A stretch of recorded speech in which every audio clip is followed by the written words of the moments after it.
Greetings Mavericks and new viewers.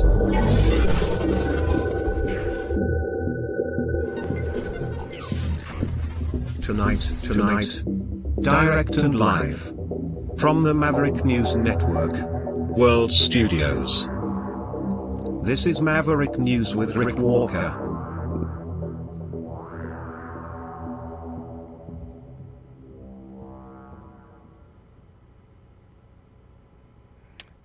Good evening, everyone. Welcome back to the Maverick News Channel. I am Rick Walker. Quite a news day today. Feels a little weird. It's a weird world. I wake up in the morning now sometimes and I think, I'm just going to pretend everything is normal. But it isn't. I suppose that's because we're caught in the fog of war, information warfare. And it's a real war. We are in the middle of World War III. Tonight we're going to talk about Benjamin Netanyahu's tragic mistake. Those are his words. I was thinking before he said them that this was a huge mistake. That's why it says that in the thumbnail tonight, because I created that before he said it was a tragic mistake. A mistake, for sure. This whole thing in Rafah, I said from the beginning, they shouldn't go in heavy into Gaza the way that they did. A trap it is, a trap it was, a trap it still is, and he just doesn't seem to learn. We'll talk a little bit about that tonight.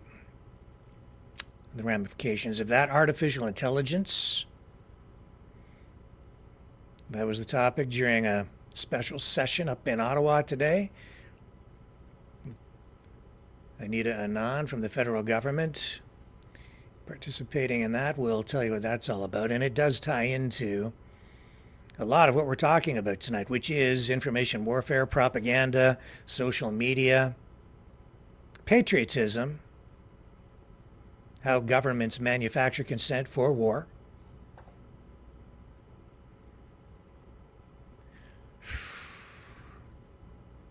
And what are we witnessing? We're witnessing just stupidity. Plus, the World Health Organization fails, at least so far, to ratify a pandemic treaty. I know a lot of people very worried about that, but it hasn't happened. They've been negotiating this, all these countries, but did not come to pass.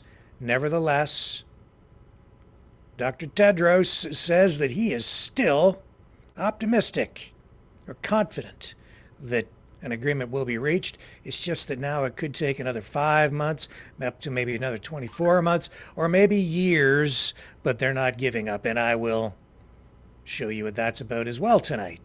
North Korea plans to launch a rocket into orbit to carry a spy satellite into space.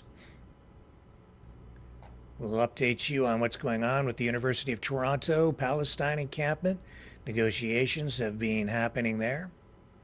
Sophie Gregoire Trudeau says, well, she's opened up and is talking about bulimia. Didn't know she had bulimia or suffered from that, but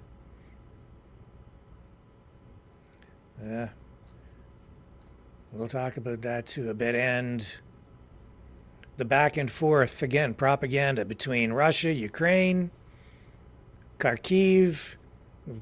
Was that a missile strike on a shopping center? Was Vladimir Zelensky in a studio, or was he really on location shooting something for a promotional video or a propaganda video, however you want to talk about it? One way or another, what we're talking about here is that peace summit coming up in Switzerland next month. I'll show you what that's about too. Talk about it a bit. And And then we're going to look also into the past to look at a time that seemed to make more sense, but maybe the past made less sense. We just thought it made more sense, and I'll explain that as well. Plus, Alex Jones goes to war against RFK Jr. All that and more coming up right here on the Maverick News Channel. So don't go away. I'll be right back.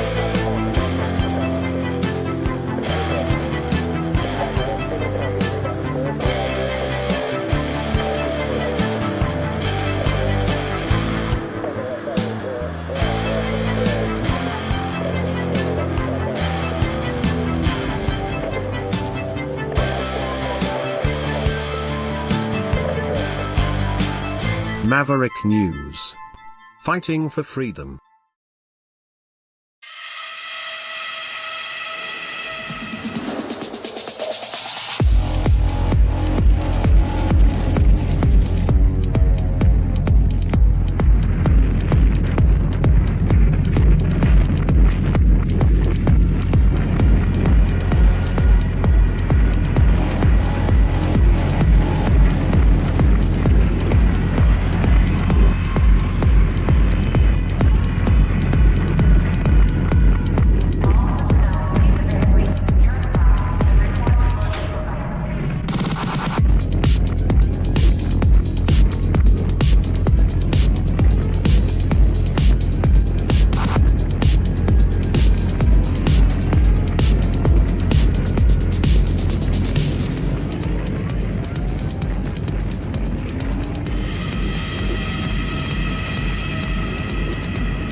Maverick News. The world is watching. All right, I'm back. So, where should we start?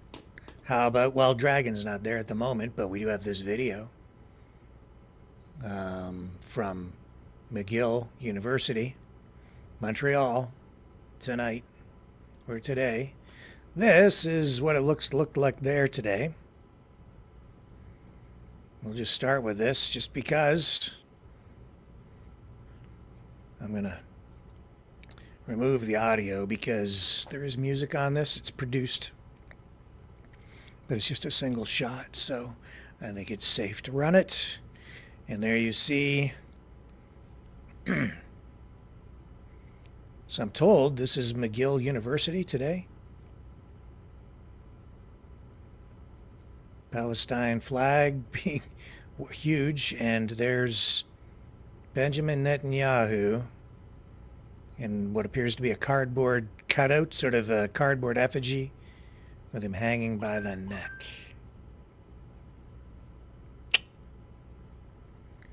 Welcome to Canada. Your country has changed and continues to change, like it or not. Speaking of change, this is happening today as well. Migrant Rights Network. This guy's name is Syed Hussan.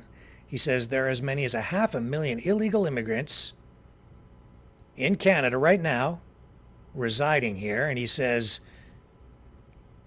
at a news conference today that all of them should be given permanent residency. I'll let this roll. As I say, the country is changing, and quickly. I wonder if I could ask if any of you have an estimate of how many people are undocumented in Canada and how many you anticipate might want to apply if a program is opened. One of the major concerns is that there is no good estimates of how many undocumented people there are. The range estimate is from 20,000 to 500,000. We believe that for this reason, a program should be broad and inclusive to allow people to come out from the shadows and enter the family of rights by applying for permanent residency. Instead of trying to determine caps at this point, it is crucial that that we understand that this is about equality and fairness. And anyone, if there's some people who are excluded, then that's not equality, that's just discrimination.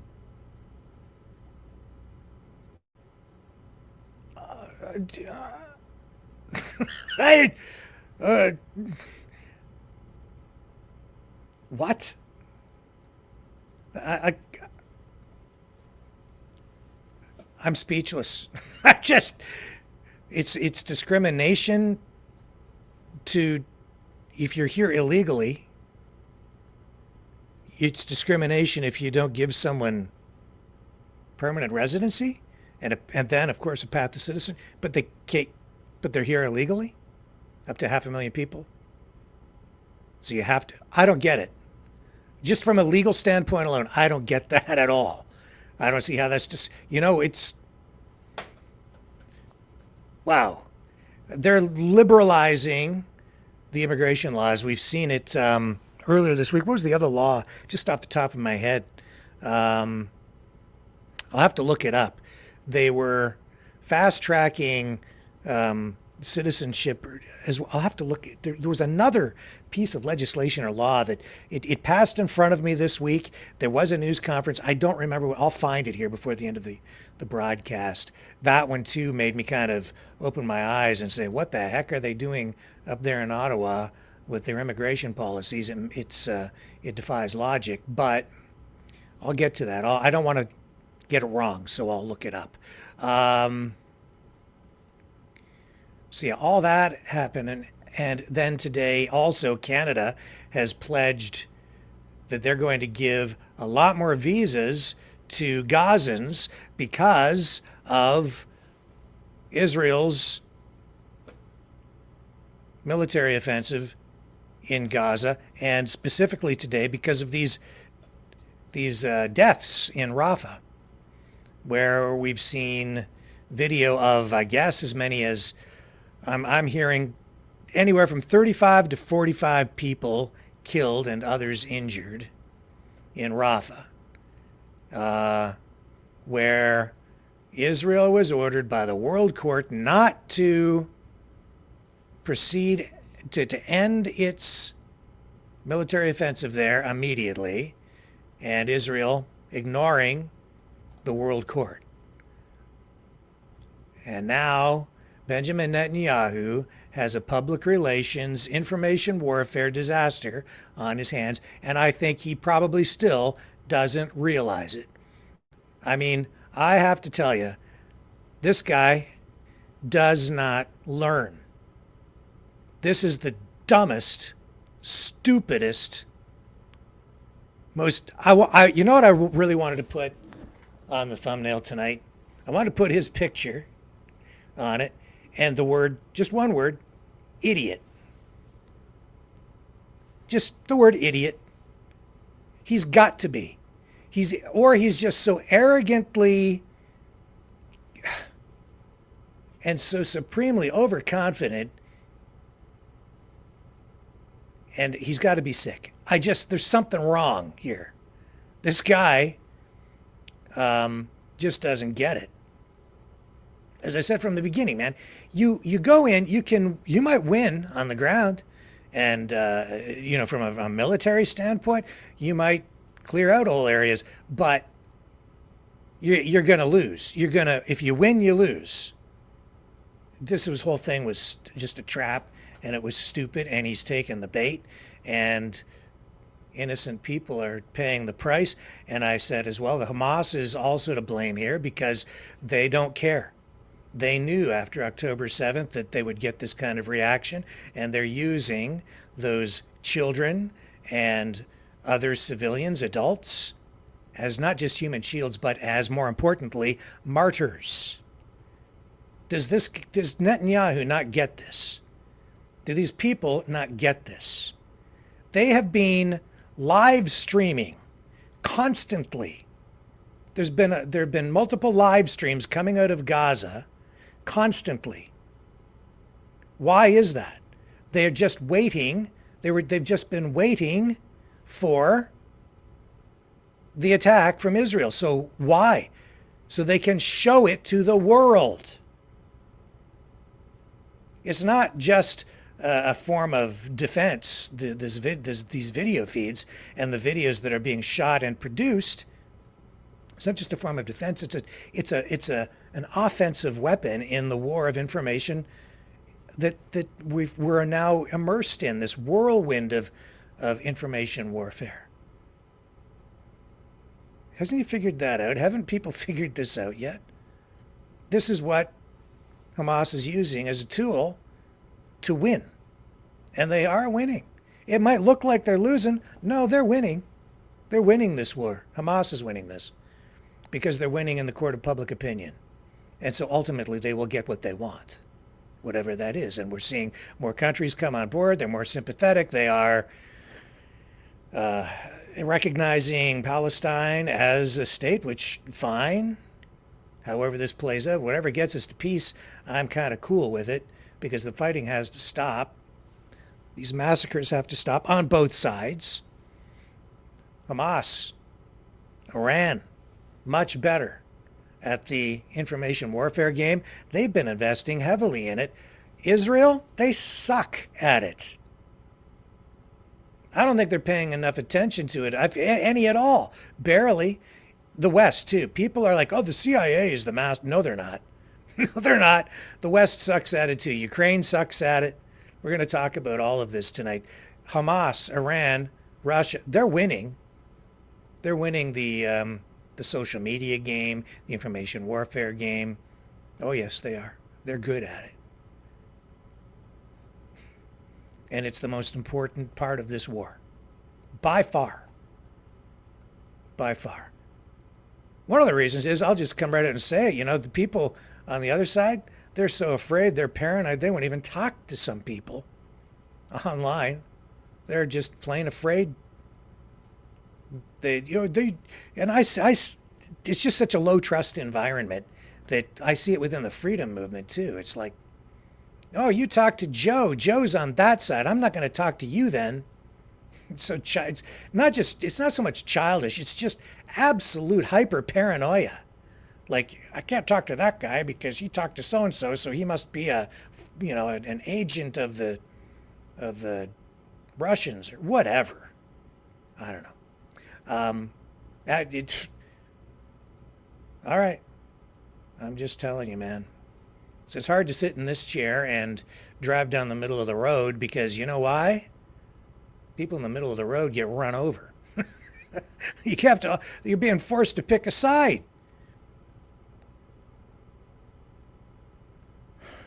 If you stand in the middle of the road, like me, you're going to get run over every damn night these days.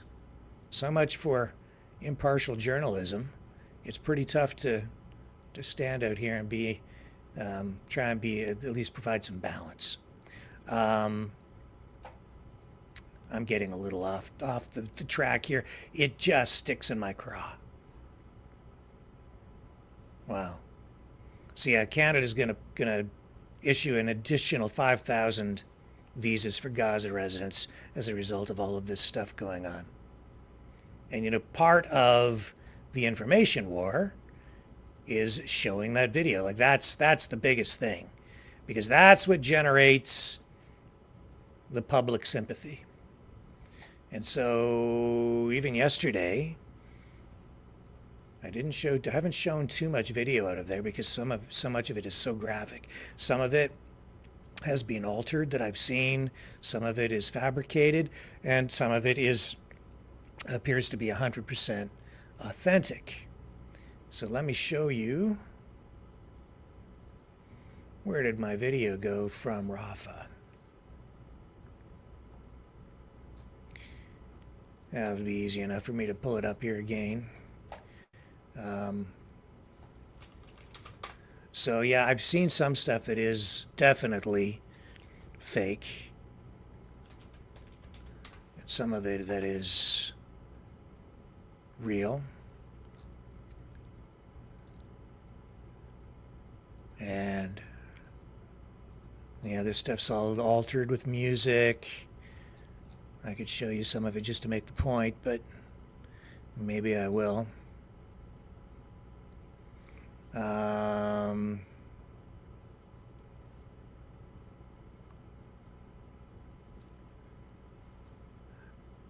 I mean, I don't know. Like some of this stuff that's circulating online, folks, honestly, I can't tell how much weight to give it or how authentic it is. So here I'm going to show you, and maybe you're noticing this as well, okay? So there's definitely some. Here's just a Twitter feed, X.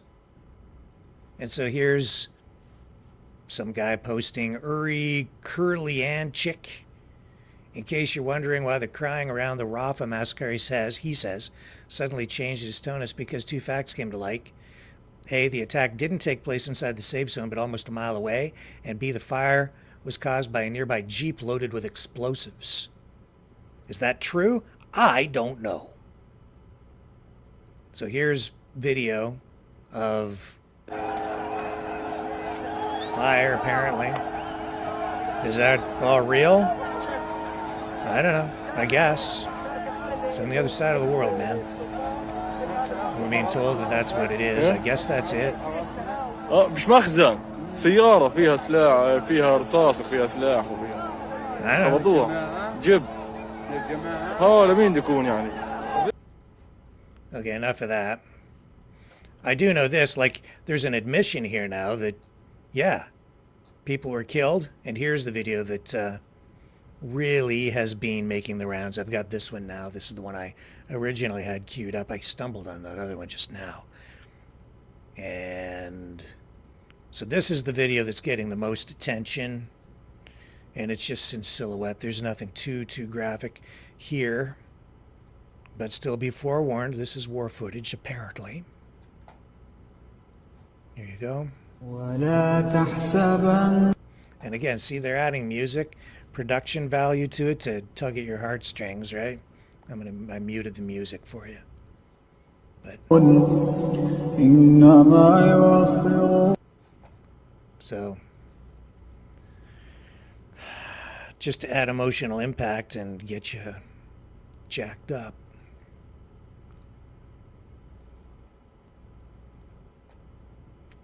So this video, you know, it's authentic, but being used for as part of the whole campaign, right? Okay, enough of that for the moment.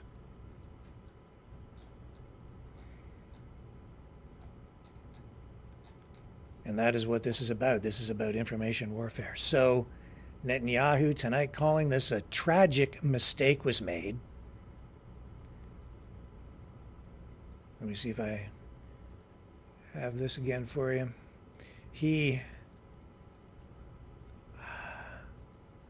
What a dumb thing to do.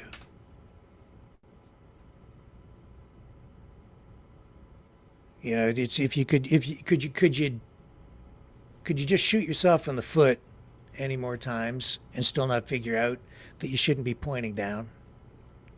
And maybe you should just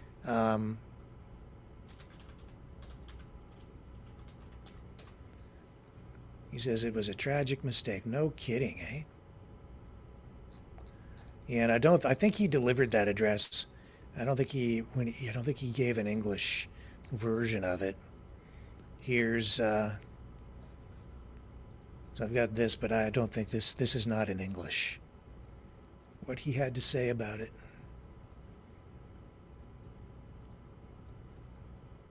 Here, I'll run it though.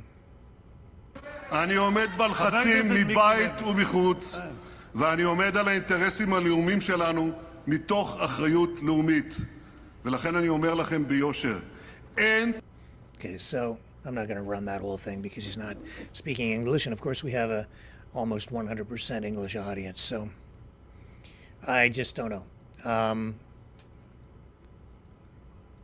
Anyway, you slice this, it's a disaster.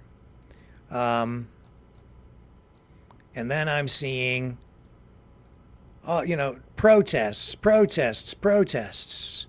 So this apparently is happening right now in Spain, apparently. Is this real? It appears to be. Is it accurate? Is it current?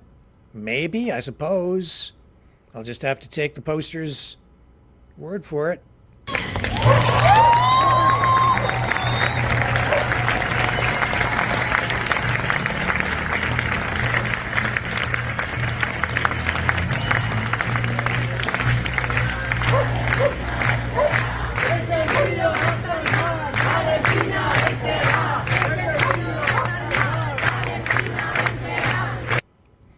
Okay, so you tell me who's winning.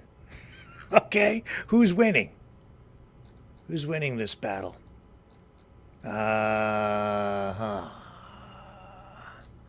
Pretty clear to me who's winning. You know, in Gaza, the entire strategy has really, so far, I would say failed, because you have people who have been sort of pushed out, Palestinians, and where the Israelis went in and sort of cleansed areas or cleaned out Hamas. People have moved back in. They've got more problems back there. They don't seem to be able to find the Hamas leaders that they've been trying to find. They're saying they're using precision weapons to target Hamas.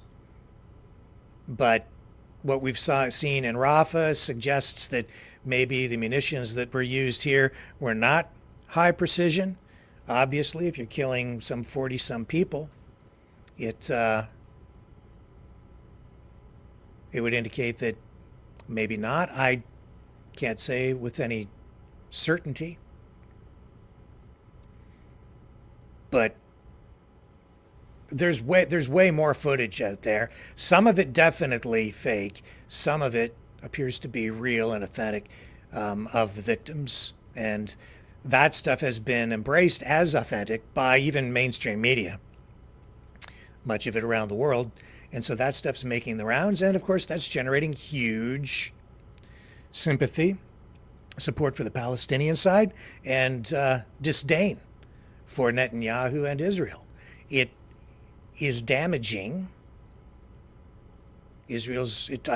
it has damaged Israel's image worldwide. Again, this whole thing, really stupid. Bad strategy. And as I've said also from the very beginning, I've seen war crimes on both sides. So damaging to Israel's image and reputation has this been that the propaganda coming back from the Hamas side, where I've seen talk shows with pro-Palestine, pro-Hamas media influencers sitting there saying that October 7th basically didn't even happen. And people are believing it. And that is an outright lie too. That's a lie. And they're sitting there saying, nope, the Hamas didn't kill anybody. Israelis did it all on their own, or Israel is responsible for the attack. And again, I mean, the logic behind that is also stupid and yet highly effective when coupled with an information warfare campaign. Who conducted the attack? It was horrific. It was not, that attack on October 7th was an attack against civilians, and it was widespread, and they went in there, and they were not targeting armed soldiers. They were targeting unarmed people and trying to inflict as much damage and spread as much death as they possibly could in an absolute act of terrorism. Now, what came after is also inexcusable. Even though Hamas is using those people as human shields and martyring them, it does not give Israel the right to go in and slaughter people. So I've said from the beginning, there are war crimes on both sides. And these people need to be very careful. And that is why tonight, when we are seeing, more support now even than there was before for the arrest of Benjamin Netanyahu and the execution of not just the arrest warrant, but to put him on trial for war crimes. It's not surprising. And I am seeing, that on that side on the Palestinian side and on the, people are coming right out and saying that they see that these guys should be tried it's sort of like a Nuremberg 2.0 trial through the ICC, the ICJ, the World Court. The United States saying that they don't recognize the authority of the court. But you know what? I said before, all these things that people are talking about, when they say Nuremberg 2.0, even when they're talking about Trudeau and the pandemic and all of that stuff, this is where it's going. And as all of these events progress, it gives more legitimacy through public support to the International Criminal Court and the International Court of Justice in The Hague, which are bodies that up until now have largely been toothless. But you get enough public support behind an international body like that, which has no enforcement mechanism, and it would be the people ultimately that would be the driving force and the enforcement body behind the decrees and the decisions that these courts hand down. Canada is actually a signatory to it and is bound by it, or it apparently is supposed to be bound by it. We'll see, because there are some people who have initiated legal action to have him arrested too. Although the ICC and the ICJ, to my knowledge so far, they've not come right out and issued arrest warrants for Trudeau. We'll see what happens. Times are changing. All of that ties right into all this anti-colonialism ideology that has been taught in our universities. That's why you're seeing all this protesting, all these encampments on universities, at universities across Canada and the United States and in other countries as well. And we're seeing, well, I just showed you McGill, where things seem to be escalating to some degree. And at the University of Toronto, they have now filed for a court injunction to evict the pro-Palestinian encampers on the school's downtown campus. Now, the media is saying that these are student-led demonstrations. I think it's a mix. You have some students and you have some outside, I would say, probably professional, or at least regular protesters, helping to keep these things going. University of Toronto President Maverick posted today and said that the school's lawyers have requested the Ontario Superior Court of Justice hear the request for an injunction, and he wants that process expedited. Now, the university has been engaged in negotiations with these encampment occupiers, if you want to call them that. So they're peaceful protesters, yeah, but they're occupying. And they're restricting access, and they are causing a lot of disruption, to say the least, and I would say even going beyond that.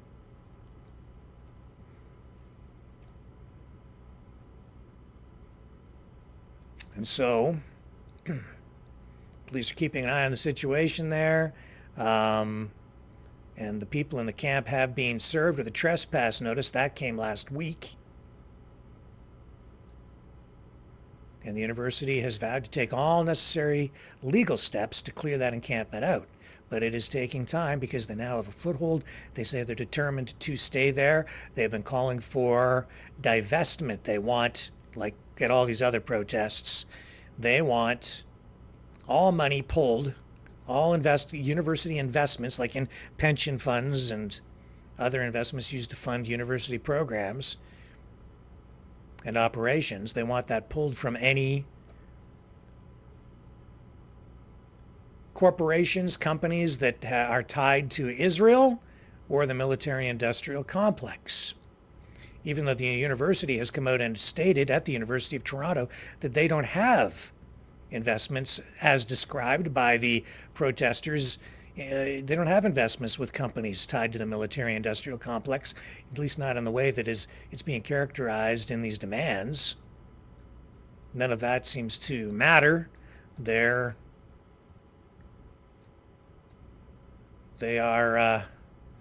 dug in, and the university says it has now suffered irreparable harm. In the notice of motion, it says that since the start of the encampment, community members have reported violence, harmful and discriminatory speech, and damage to the university's property. Vandalism. Yep. The document says, quote, members of the university community and the public have expressed serious concerns to the university about their health, safety, security, well-being, and freedom of speech and expression as a result of the encampment. And we have seen that right here with Dragon at McGill University, where his access restricted, prevented. He wasn't allowed to venture onto some areas on the front lawn of the university there, which is a common area open to the public, but not with those encampments there. Nope, they've seized control. The document continues and says the university has and will continue to suffer irreparable harm if the occupation and encampment are permitted to continue. It names 10 different demonstrators in this request for an injunction. 6 of them are identified as University of Toronto students. 2 are believed to be students, and 2 others have been vocal about the encampment in media interviews and on social media. And so this document goes on and makes this claim as well. It says that community members from the university have seen, quote, deeply disturbing language in or around the encampment that includes messages such as Zionists go back to Europe. And this is an important quotation. It says, glory to the martyrs. And also, quote, burn Tel Aviv down.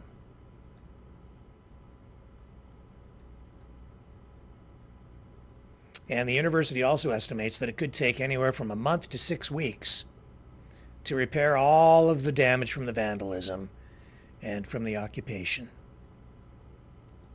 So, big bill coming that will need to be paid. By whom? Will the protesters pay for that? Highly unlikely.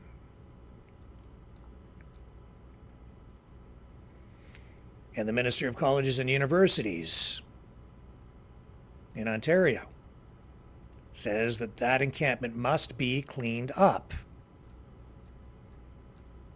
But they've got a foothold and they have been negotiating, which gives them credibility and further entrenches them, honestly. So now they've got a bigger problem on their hands. How will they deal with it? Time will tell. Seems to me that so often with protests like this, what the protesters often want is they actually want the cops to come in and bust it up so that they can do what? Exactly what I've been talking about. So that they can capture it all on video, play the victim, and use that as a public relations information warfare weapon. It's propaganda. They get to martyr themselves. They get more street cred, and it generates public sympathy. I'll be right back.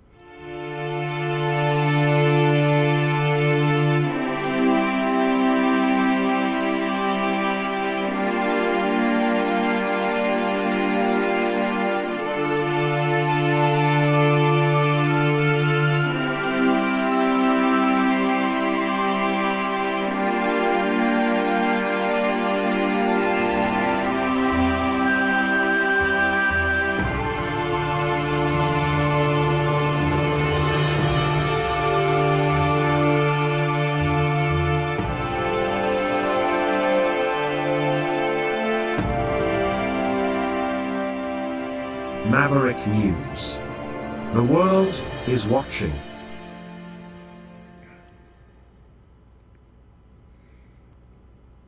And over in Amsterdam, you get this with these pro-Palestinian protesters. Let them go! Let them go! Let them go!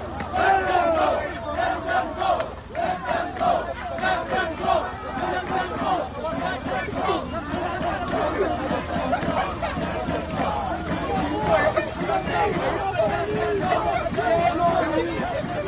Shame on you! Shame on you!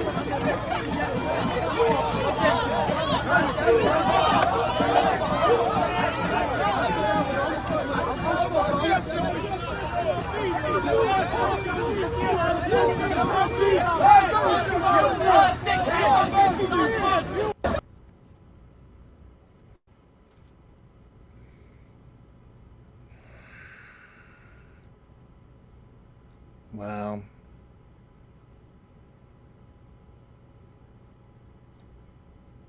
I don't know.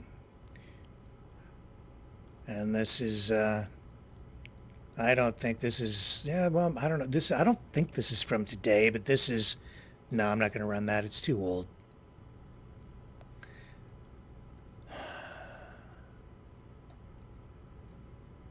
Okay, so we'll come back to this over here. I just want to move on because I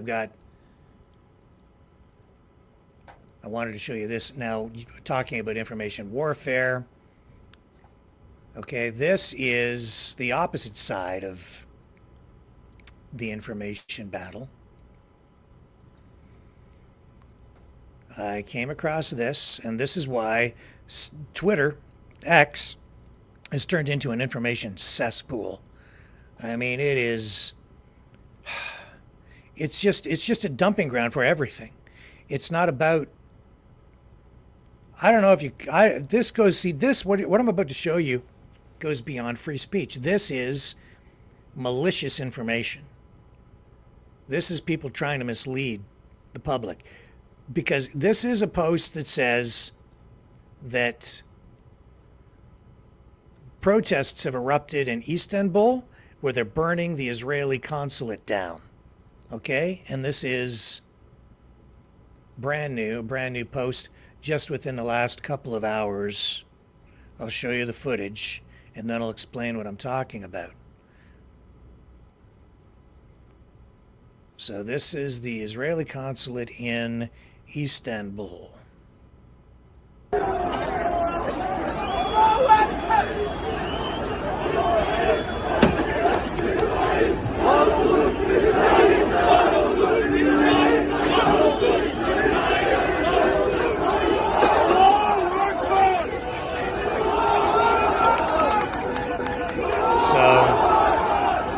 This apparently is supposed to be a response to the assault in Rafah. Just one problem, okay? Well, I'll tell you what the problem is. So here's a Chinese media outlet talking about this as well. China Daily. Here it is. Protests erupt in Istanbul against Israeli bombing of civilians. And so if you then go into a Google search looking for information on that fire at the Israeli consulate in Istanbul, this article comes up and is sort of connected to that video. But the problem, here's the problem. This didn't happen today. This is old footage from, oh my goodness, 7 months or a year ago. They didn't burn the building to the ground. The fire was actually outside, as I understand it, but it's not new. It's old footage being recycled, and people are being told online that they are burning the Israeli consulate down to show how upset people are with what happened in Rafah. But it's not true. It's old news recycled and taken completely out of context. But how many people are seeing that? Thousands, if not millions, around the world tonight. And that's on Twitter, X, where again I say that the whole platform there has just become a cesspool. It's gross. It's screwing with people's minds, including mine, everybody, because you can't tell what's real anymore. And but it illustrates something very important. Okay? Everybody who hates Israel and everybody who hates the Jews these days, they've all latched onto the narrative that the Jews are basically to blame for everything from high interest rates and inflation to the pandemic and everything in between. And and that they are manipulating us, and the reason we're in all these wars is because the Jews control the media. But it isn't really entirely true. It's not true. I just showed you. What are you seeing there? You're seeing information warfare coming from what side? Not Israel. It's the other side, and it's highly effective. That's coming from China. China. And I keep having people send me information about, oh, Israel, the Jews, Rick, the Jews, they control Hollywood, do they? Oh, they have a lot of influence. Yeah, that's true, and that's an industry where they have, some real foothold, and there is a real history there. But you know what?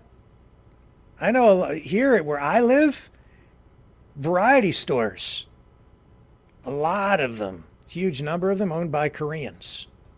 They have a Korean business association, a convenience store association here in Canada. It's very powerful. They formed this association so they can buy inventory, convenience store items, not just at wholesale prices, but at better than wholesale prices, because they get they buy together, so they get more volume, and they all benefit from it because they're smart. But it doesn't mean that there's anything sinister going on. It's just that that's an industry where, as a community, they've come together and they work together, and they've been building that up since they've been coming into the country more and more. And I don't have anything against it. I don't, and it's not to say that they're 100% all Korean-owned variety stores. It's not true. Not all the variety stores here are owned by Koreans. Down the street, a good friend of mine, she has a variety store, a convenience store. She's not Korean. But up the street, there is one that was owned by a Korean on the corner here, but now it's owned, he sold it about 6 months ago. New owner in there. He's not Korean. I'm not sure where he's from, honestly, because I don't go around asking people, where are you from? What's your nationality? What's your religion? He's just a nice guy. I go in there a couple of times a week where I buy bottled water. He filters it. He's got a water filtration center there, so you can get your filtered water. So that's where I buy my water, because I don't like the tap water. I don't like all the chemicals in it. And this stuff tastes way better, and we can talk about that another night. But the point is, it's a cliche to a degree. Like, it's just because a particular nationality or group of a community or diaspora is involved or has a high concentration of ownership in a given industry, it doesn't make it evil. And this whole media narrative that controlled by the Jews, not really. Case in point, China. I just showed you how China is having real influence online in a very real way, just with this disaster in Rafah over the last couple of days. And if you look at what's been going on in Hollywood, Hollywood is kind of, well, if they haven't taken over, they're well on their way. Back in 2020, the stats show that China became the world's biggest box office market for Hollywood films. So just a few nights ago, I was watching over the weekend, I was watching a movie. One of those rare occasions when I actually had a little time to sit and hang out with my wife, and so we were watching this film, and it was called Page 8. And it was very timely, I thought, because they were casting the United States and Israel in as sort of the bad guys in this tale of spycraft. I don't know if you're aware or familiar with the film, and it seemed to me like it was something that maybe was made right now, because we hear so much negative talk about the United States and Israel, and how the U.S. is to blame for everything. Everything bad that happens to the United States is the United States' own fault, and everything that's bad around the world, that's because of the United States. And so I'm watching this film, and it's tying right into that. And really bad casting Israel and Zionism in a really bad light. And then I said to my wife, I said, when was this movie made? And as I recall, it came out as like either 2011 or 2013. And I went, whoa, because the storyline, you wouldn't have seen a movie with a script like that, with a theme like that, say back in the 1980s during the Reagan era. Would not have seen that. Back then, in the era of Reagan, it was very pro-American. You had movies come out like Top Gun with Tom Cruise. Basically a recruiting film for the Air Force and the Marines, right? Everybody wanted to be a Top Gun pilot. And Reagan brought back national pride. But today, it's cool to hate America. Even the people who call themselves patriots have no trust of government. And I don't know, these candidates. The only one who doesn't want to tear down the system is Biden, and that's because he's corrupt as hell and he's exploiting the system. And the other two guys, they seem to want to tear it down, either because they have a genuine interest in ousting the deep state and restoring things, or they hate America just as much as the next American hater. And they want to destroy it too. You just can't tell who the good guys are and the bad guys anymore. But back during the Reagan era, it was like it was a rekindling of Americana. And it was a golden era as far as I was concerned. At least everybody felt good about it. Maybe it was a facade, maybe it was an illusion. But we sure did feel good about the country. And that was because of, honestly, a lot of that was propaganda too. Cliches, Americana, like it was in the 1950s. Leave It to Beaver. America and apple pie. America and apple pie. Felt good, didn't it? And the economy was better. Everything seemed more stable. Oh, there were problems. A lot of people on the left didn't like Reagan. I remember when he was, running the first time around for election. And the left was quaking in their boots, them lefties. And they didn't think he could win, but Ronnie Reagan, as they used to call him, because they tried to cast him as a warmonger, Ronnie Reagan, he did get elected. And on the Republican and conservative side today, he is idolized, isn't he? Sure is.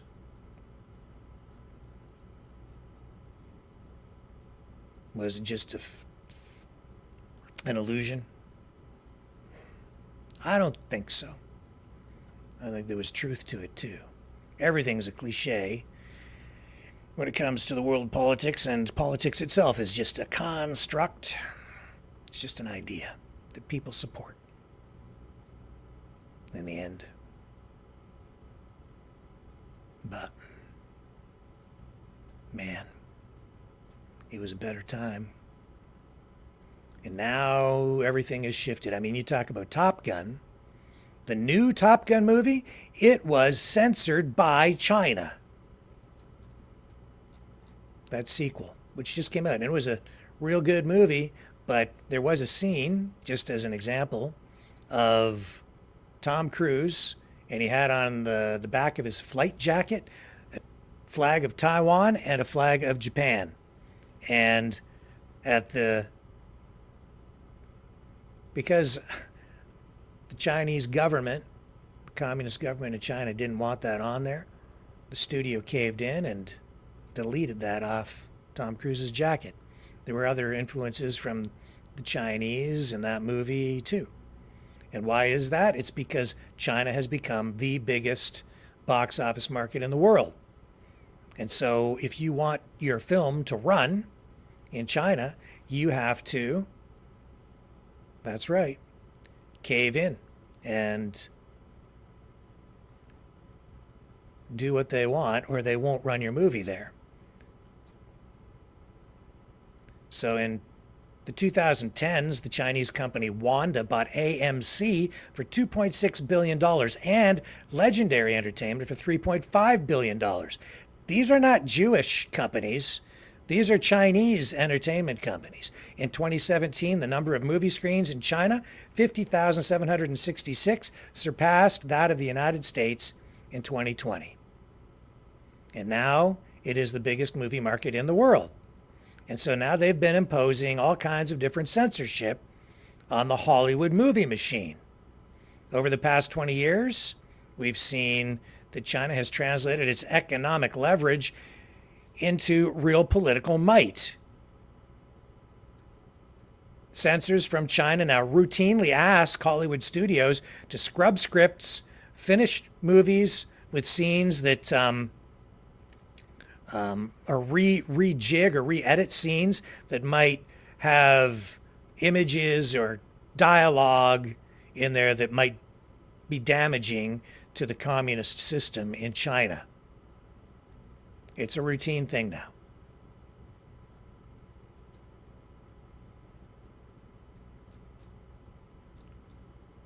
It's sort of a form of, well, it is definitely a form of censorship.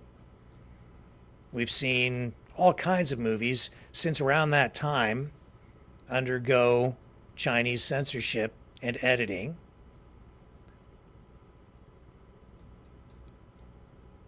There was one movie in there in particular, something called a Pixel. I didn't see it, and it was like the movie has like an image of Pac-Man on the poster, and I think it was aimed mostly at kids, but there were some things in there that the Chinese government didn't like, so they went after that. Also, World War Z. Here, I'll bring up an image of that. World War Z. Now, here's the interesting thing, okay? A friend, just speaking to this person earlier today about this movie, they hadn't seen World War Z. I haven't seen it either. I've been aware of it. And let me show you what I'm talking about. This is... So World War Z, I think Brad Pitt was in it. There was supposed to be a sequel, and a lot of people have been waiting for this. It was a blockbuster hit, the original. And here, I'll show you. So the sequel, though, has been canceled. Well, why is that? Whatever happened to World War Z2? And this is on a site called Collider.com, and they're confirming what I'm telling you in a roundabout way. It says right here, point 2. Well, here it says Brad Pitt and David Fincher's scheduling conflicts caused delays in making World War Z2, and China's ban on zombie movies posed a major concern for World War Z2, which already boasted an expensive budget that was concerning for the studio. They have a ban on zombie movies. Interesting, I was told that the plot line in this, get this, involves a virus and a vaccine that's used to infect people, and the movie also, in the sequel, the enemy was supposed to be China. The movie never got made. Other instances and confirmed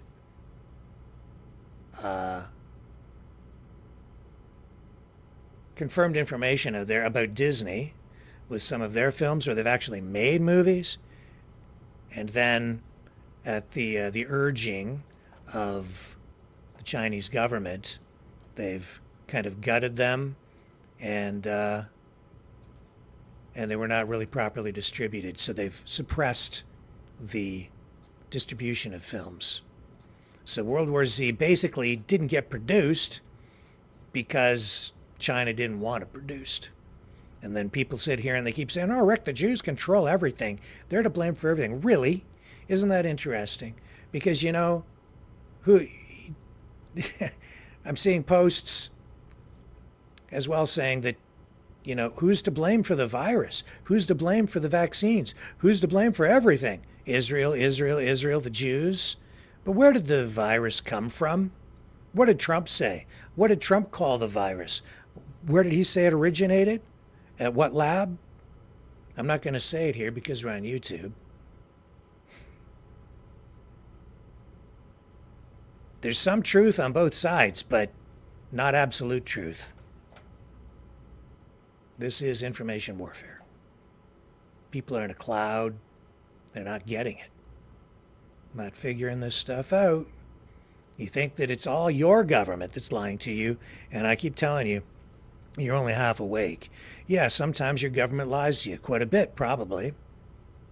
Yes, your government spends a lot of money on propaganda. In fact, in Canada, I learned this in high school in a social studies class. The biggest spender on any kind of advertising, the biggest, like for advertising, nobody spends more than the federal government to advertise to the people.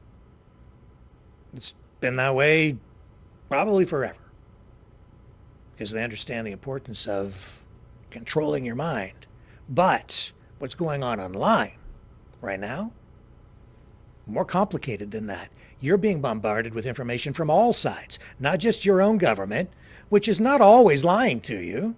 Sometimes they are trying to give you information that is of value, like don't go in behind that police line because that forest is on fire, and if you go in there, you might die. That's a public service, and they're actually trying to help you. But people are so distrustful of government, a lot of people will go around the police line and go in there and risk their lives. That's how bad it is.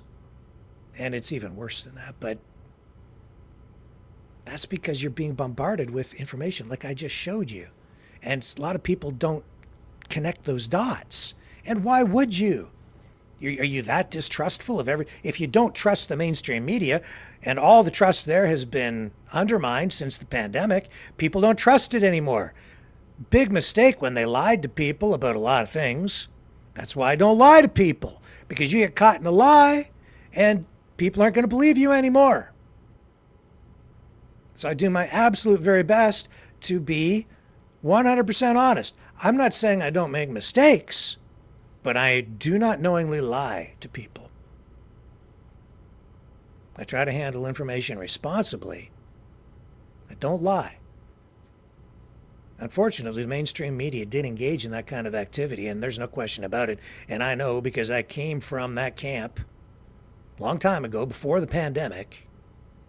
As a result, people don't trust them anymore. Now, everybody's vulnerable. Everybody that doesn't trust the mainstream media, they automatically assume that anything else they see from somebody who's independent must be telling you the truth. But the truth is, some of these independents are not independent at all. They're controlled by other governments. They're being paid. They're actually part of a network, whether it's China or some other country. You're getting it from all over the world. You need to be aware. I just showed you how, showed you why. And I just gave you some facts on how Hollywood is now controlled not by the Jews, but by other outside influences as well, like China. Because they understand the value of information, the power of it. You can win a war with information. Information is power. Russia, too, they've been spending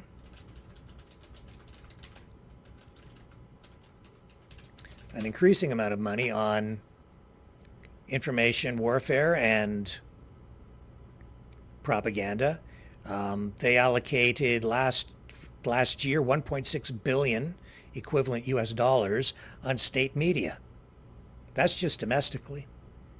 The majority of media spending there, over half, was allocated to the three main agencies: All Russian State Television and Radio Broadcasting Company, RT, Russia Today, and one of the other major media outlets that they have there. But they're also spending record amounts on external information. And they've been increasing it every single year. Here, I can show you. Here's some headlines about that. Every government is engaged in this. Oops. There we go. Kremlin spent 1.9 billion US dollars on propaganda last year. The budget exceeded by a quarter. In 2022, the Russian Federation contributed 1.5 billion from the federal budget for mass media. They've been increasing it every year. I don't know what the budget is yet for this year. Don't have the total.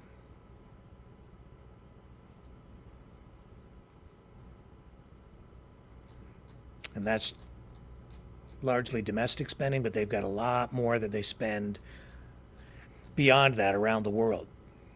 So I would say that, you know, they've come to realize that going to battle in the arena of information warfare is far more cost effective than going to war with bombs and missiles and guns and tanks and nuclear submarines. And Russia has suffered a lot of losses, just like Ukraine in the war over there. They talk about 500,000 Ukrainian soldiers and civilians killed. Every estimate that I've been seeing, an equal number of Russian soldiers have been killed too. Now, Russia has a much bigger military, a lot more soldiers to pull from, but they've been pulling people in and trying to get their numbers up. And I know that isn't entirely popular with a lot of people in Russia, because who the heck wants to go to war? Especially if you're just living your life and you'd rather not get involved in something violent like that. But, you know, they've got their challenges over there as well, and that's the truth. So they use information to shore up public support. Going to continue talking about that, but, you know, sort of on a related note, a lot of this distrust in media came because of the pandemic. And I know that a lot of people have been very, very focused on the World Health Organization and what's been going on over the last number of days with the efforts to negotiate a multinational pandemic treaty. A lot of people worried that any treaty like that would result in a loss of sovereignty for individual nation states, because the WHO would then be given, if passed in any kind of form that we've been hearing about, it would give the World Health Organization authority to dictate to all the countries that are signed on to this thing, dictate the procedures or the response to any future pandemics. A lot of people worried about that because of the way the last one was handled. Well, this, I don't know, it didn't really surprise me to see this week that these negotiations have fallen apart. But Dr. Tedros at the WHO has come out and he said that, he's still confident that eventually,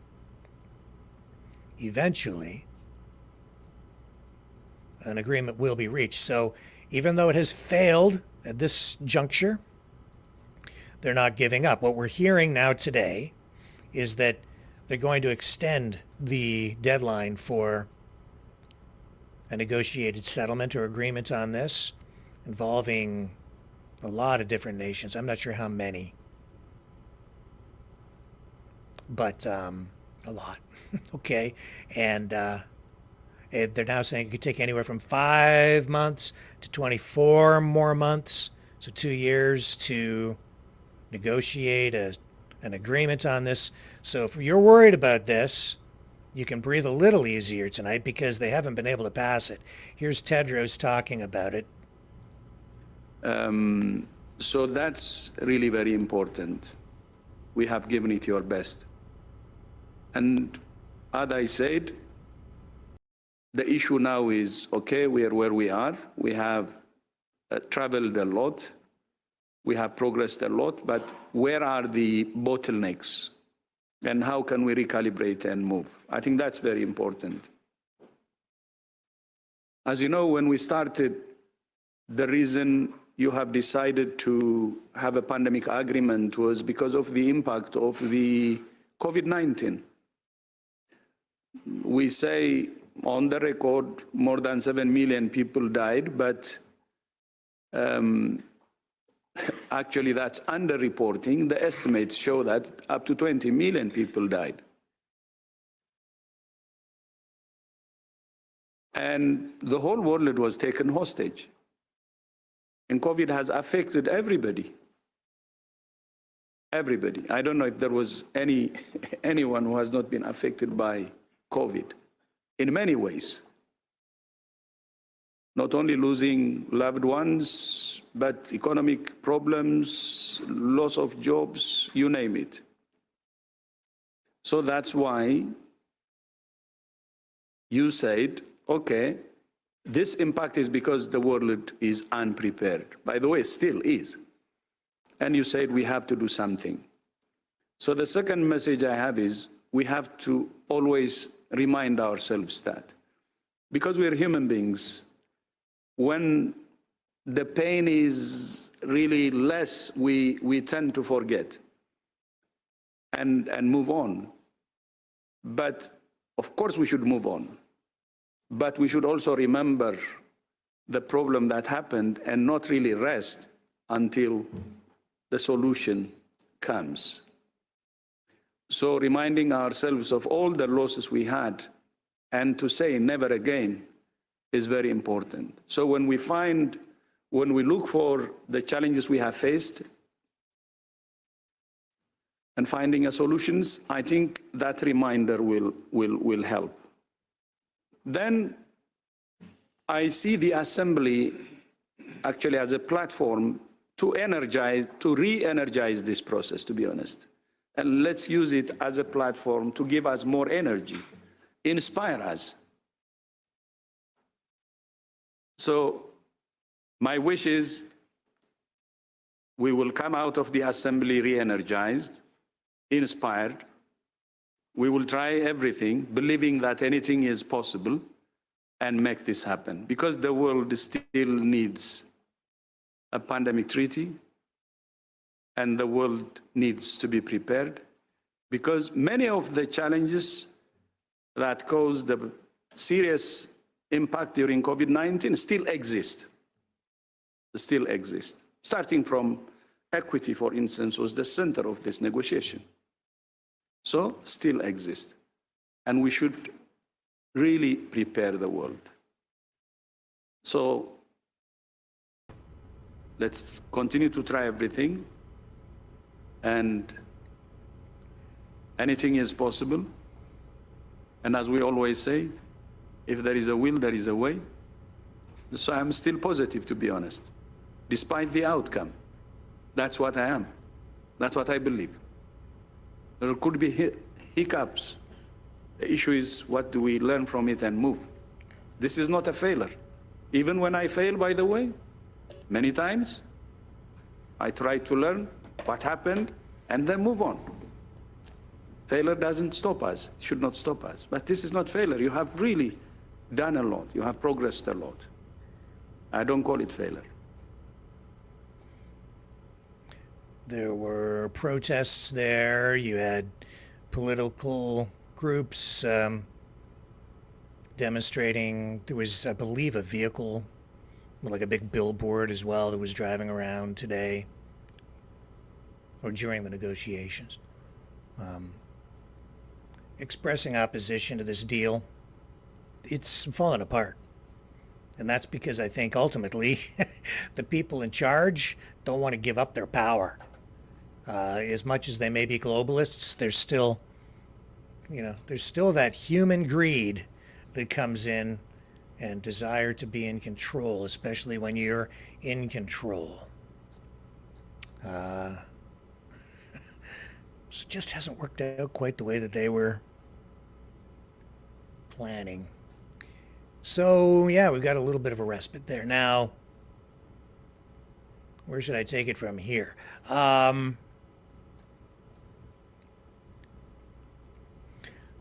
Let's take a quick break, and then I'm going to regroup, and we're going to dig back into some of this information warfare stuff and some of the weird things that have been going on with Zelensky and Ukraine.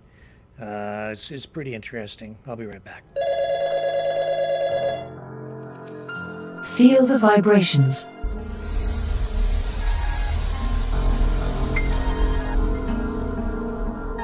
Our quest continues.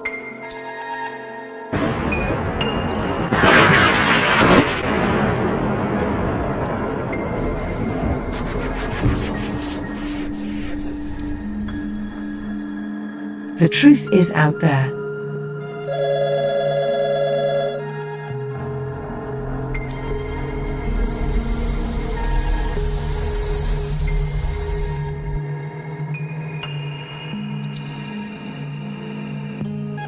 We are Mavericks.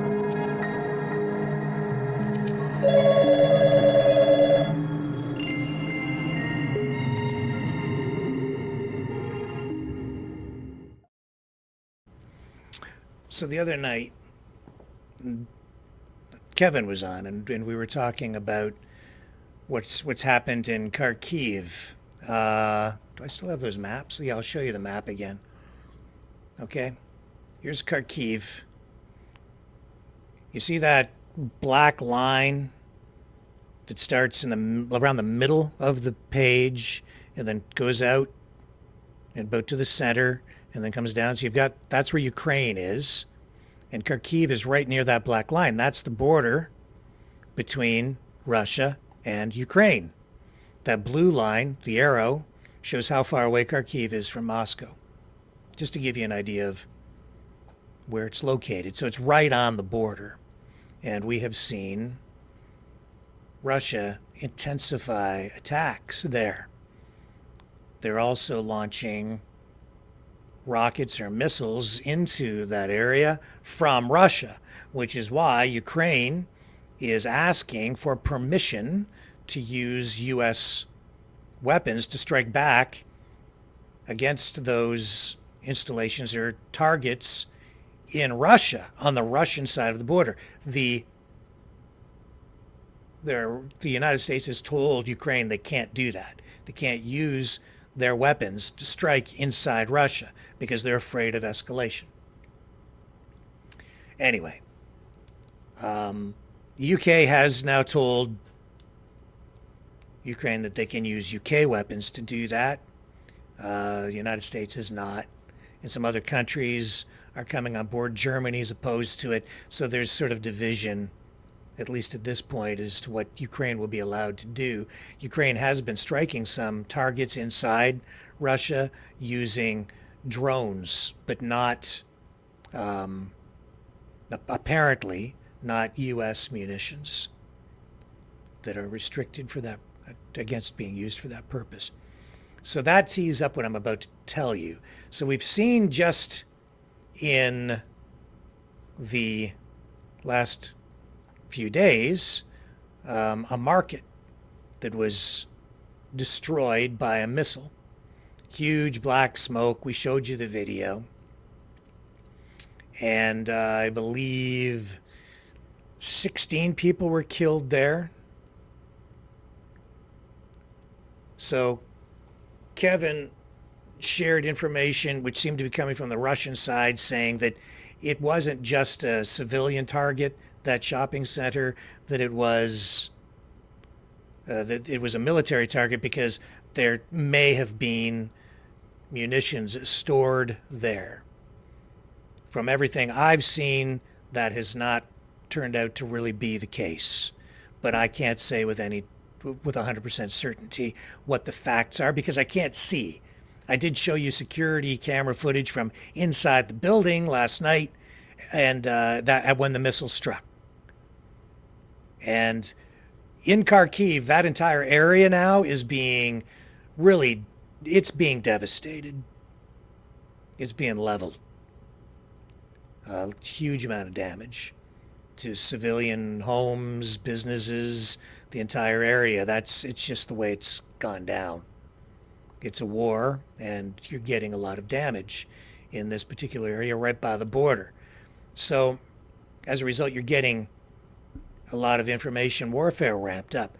One of the things that resulted from all of this is a publishing house, like a factory, a printing house, a printing factory where they produce books and magazines and so forth. One of the biggest ones in Ukraine was destroyed. And then there was this video of Zelensky that appeared to be him going through rubble and wreckage, and I saw that. And then we showed an interview that was being done as well, and Kevin came on, and he said, that looks a lot, to me, that looks like him on a green screen, suggesting that it's basically a fake propaganda film. From what I saw, I dug into it more. I've been digging into it more in the last couple of days because I do want to get down to the facts. And so one of the other things, I don't think he wasn't against a green screen. I know that he wasn't because I've been looking into it. Not to say that it's, I'm just getting you the facts. I said at the time, I don't know, man. I don't think that looks like it's a green screen. And I know now that it wasn't a green screen. They didn't need a green screen because I now know that it was shot on location. Now, I also know why Kevin said that he said what he said. It's because he could see that there was evidence of it being a studio. And that's true too. And I'll explain that in a moment. And that's important, and that's why he was of the opinion that he had. But what was this really all about? It's about that peace summit, ultimately. But let me backtrack here a little bit. The peace summit that's coming up next month in Switzerland. The other reason that Kevin said, and others have been saying, that they think that that shopping center was being used to store munitions is because there were very few cars in the parking lot. But I also found this to show that that's not really a valid argument or a proper use of the evidence at hand, because immediately upon that missile strike, people left the parking lot. They were running and they all left in their cars. Here's footage to show that. They're all getting the heck out of there. They're running away. They drove away and they ran away. That's why the parking lot emptied.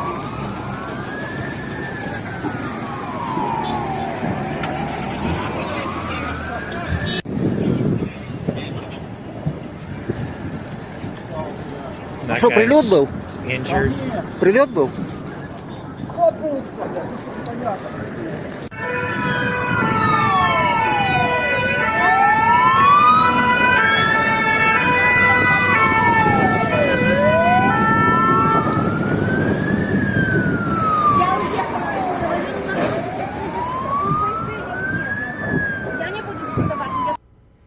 So that's truth. That's real footage. That's not shot in a studio. That's what it looked like after the missile struck. Now, I know that some people are looking at this footage, and I'll see if I can find it for you. There's footage of Zelensky looking at a computer. It appears to be going over some sort of script and so on. And, here's the footage too from inside. I'll show you this again, in case you missed it last night. This is inside the shopping center, security camera footage at the time of the missile impact. Definitely a civilian target.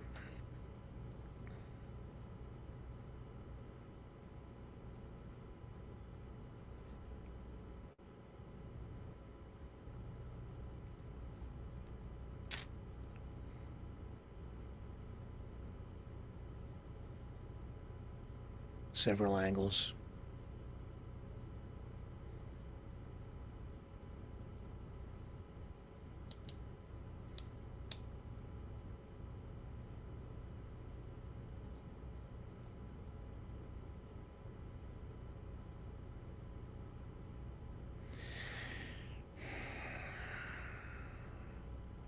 And then, as I said last night when Joseph and Dragon were on, I also understand now why there may have been so much smoke, and that's because this was the main section of the building, housed a do-it-yourself hardware store full of paint, chemicals, building supplies, all of which can produce that kind of thick black smoke. So that explains the smoke. Also, my personal opinion, if it was filled with shells, munitions, you would have had much larger additional explosions, which would have been devastating for a much wider area rather than the single missile strike, destroying the building and setting that blaze. Now,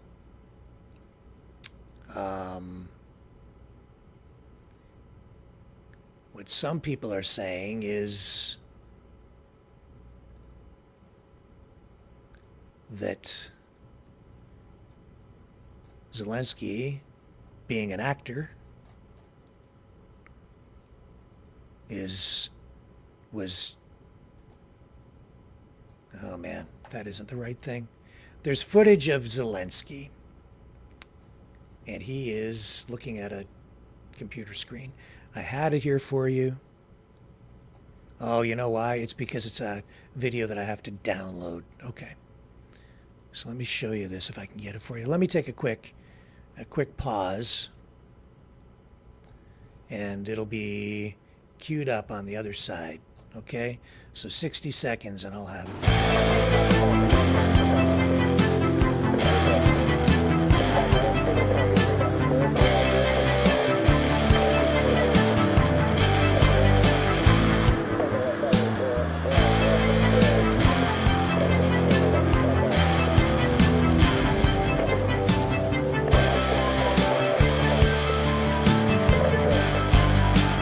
Maverick News.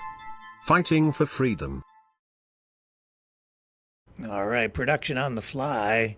Who knows about video production? I do. Here it is. Here's the footage I was talking about of Zelensky going over what appears to be a script. See the drapes up behind there, the lights. Слава Україні! Героям слава! Ой. So the allegation here is that either it's like he's in a studio, okay? And then there was other video that we showed 2 nights ago of him sitting being interviewed, and there was like outside light pouring in from the back, and the background was blurred. Okay? So again, that led some people to believe that he was against a green screen. No, not against a green screen. Where he was in this publishing house, this publishing factory, a printing factory, where they produce books, magazines, and other printed materials.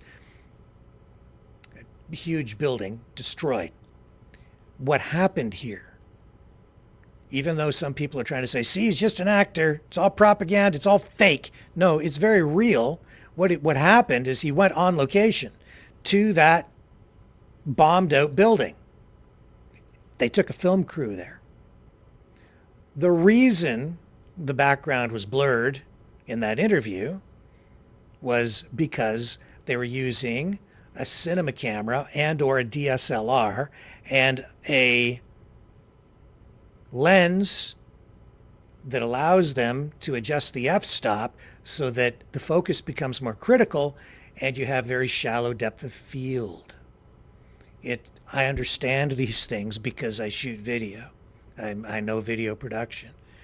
So if you were to shoot with just a regular camcorder, you don't get that kind of blurred background. But if you shoot with a cinema camera, let me show you one.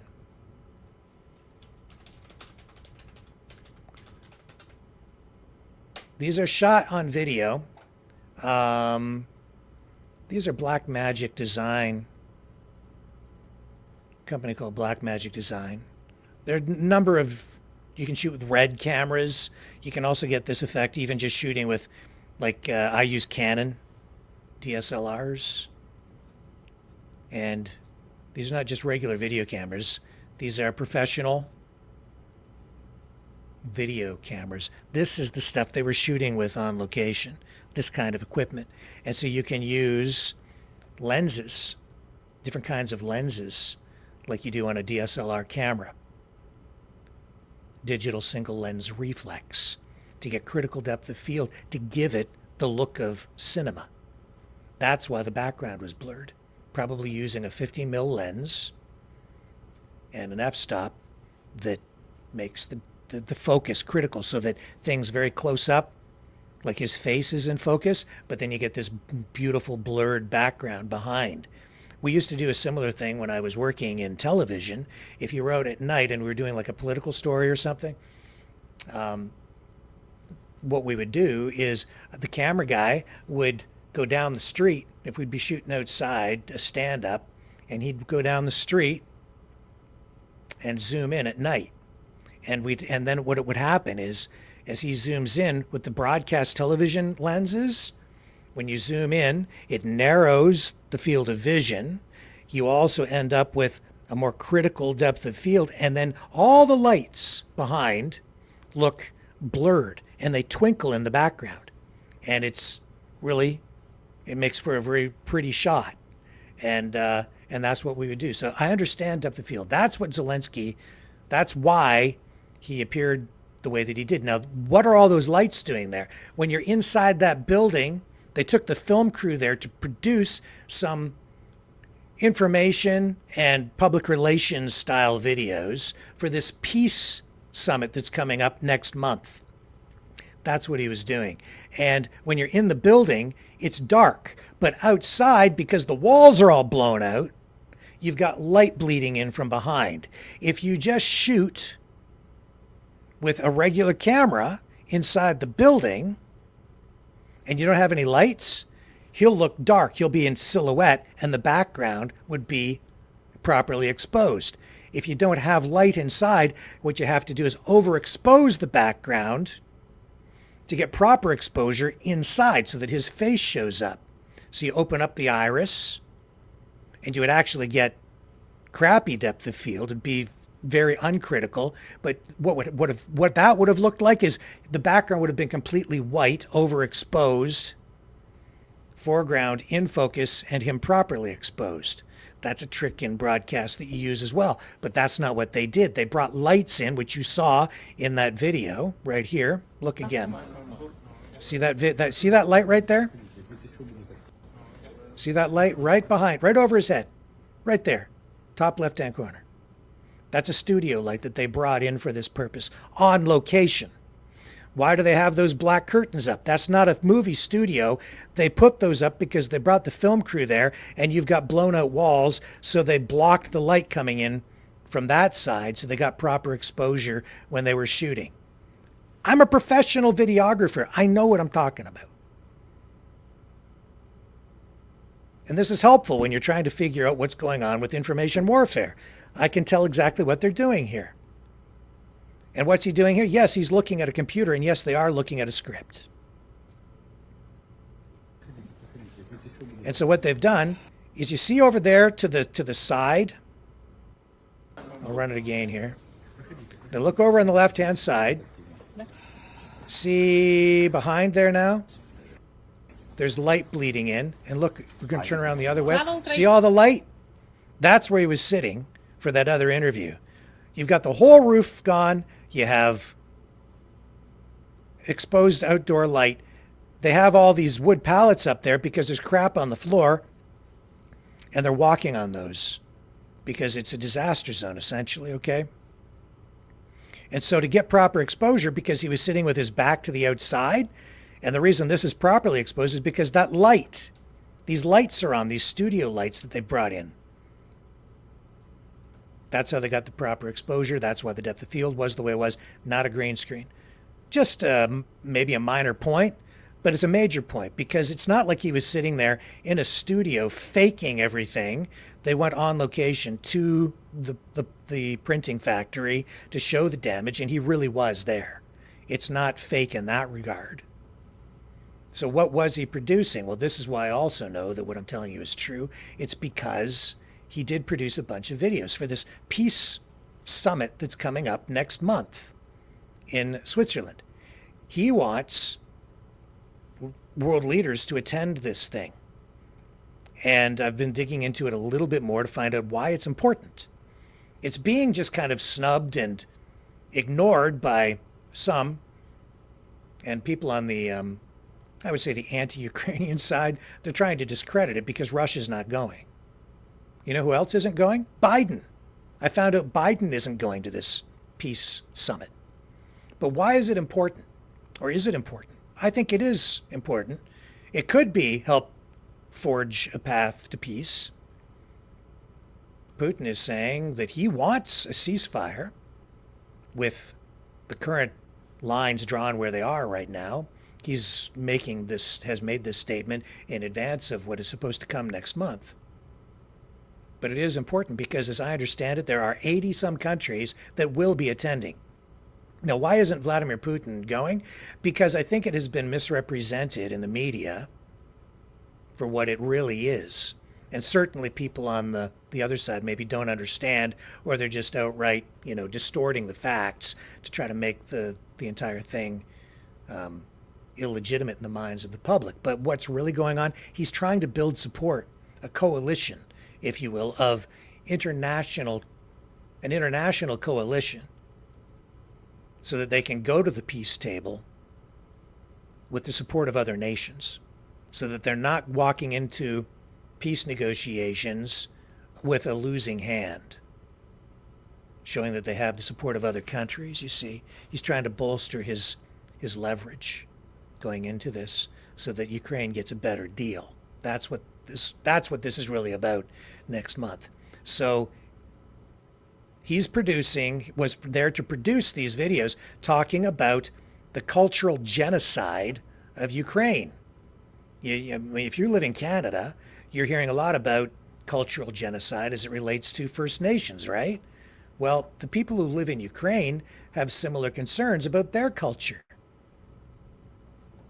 So Zelensky, see if I can find the video here, show you some of the stuff that they've been producing here. Did I lose this again? I shouldn't have. I should be here. Well, let me go. I've got the video of him. Here we go. I'll bring it out of here. I had it queued up. They disappear on me sometimes because we have so many of them. So Zelensky in the studio. Zelensky. Again, give me 60 seconds. I'll find it for you. I do apologize. Just way too much information. Hello, world. Are you awake?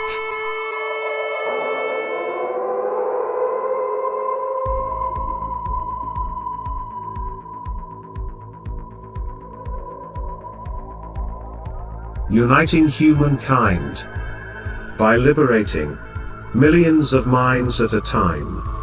Maverick News. The world is watching.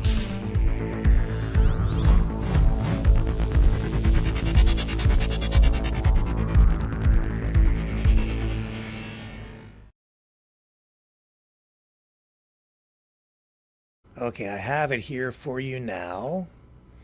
And, I'll preface this by saying it's got music, it's production, it is what it is, okay? This is like an advertisement. This is propaganda, if you will, so I'm just going to preface it that way. But it's more than that. It's not like the glorification of death in this way. He's talking about Well, I'll let him speak for himself, but just understand that this is produced and he has a particular agenda here. But the overarching thing here is this is a message to world leaders, not just to you. He wants people to come to this thing next month, this summit, peace summit.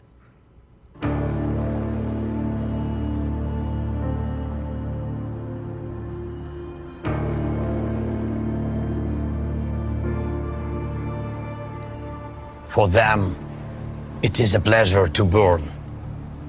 We all know who are we dealing with.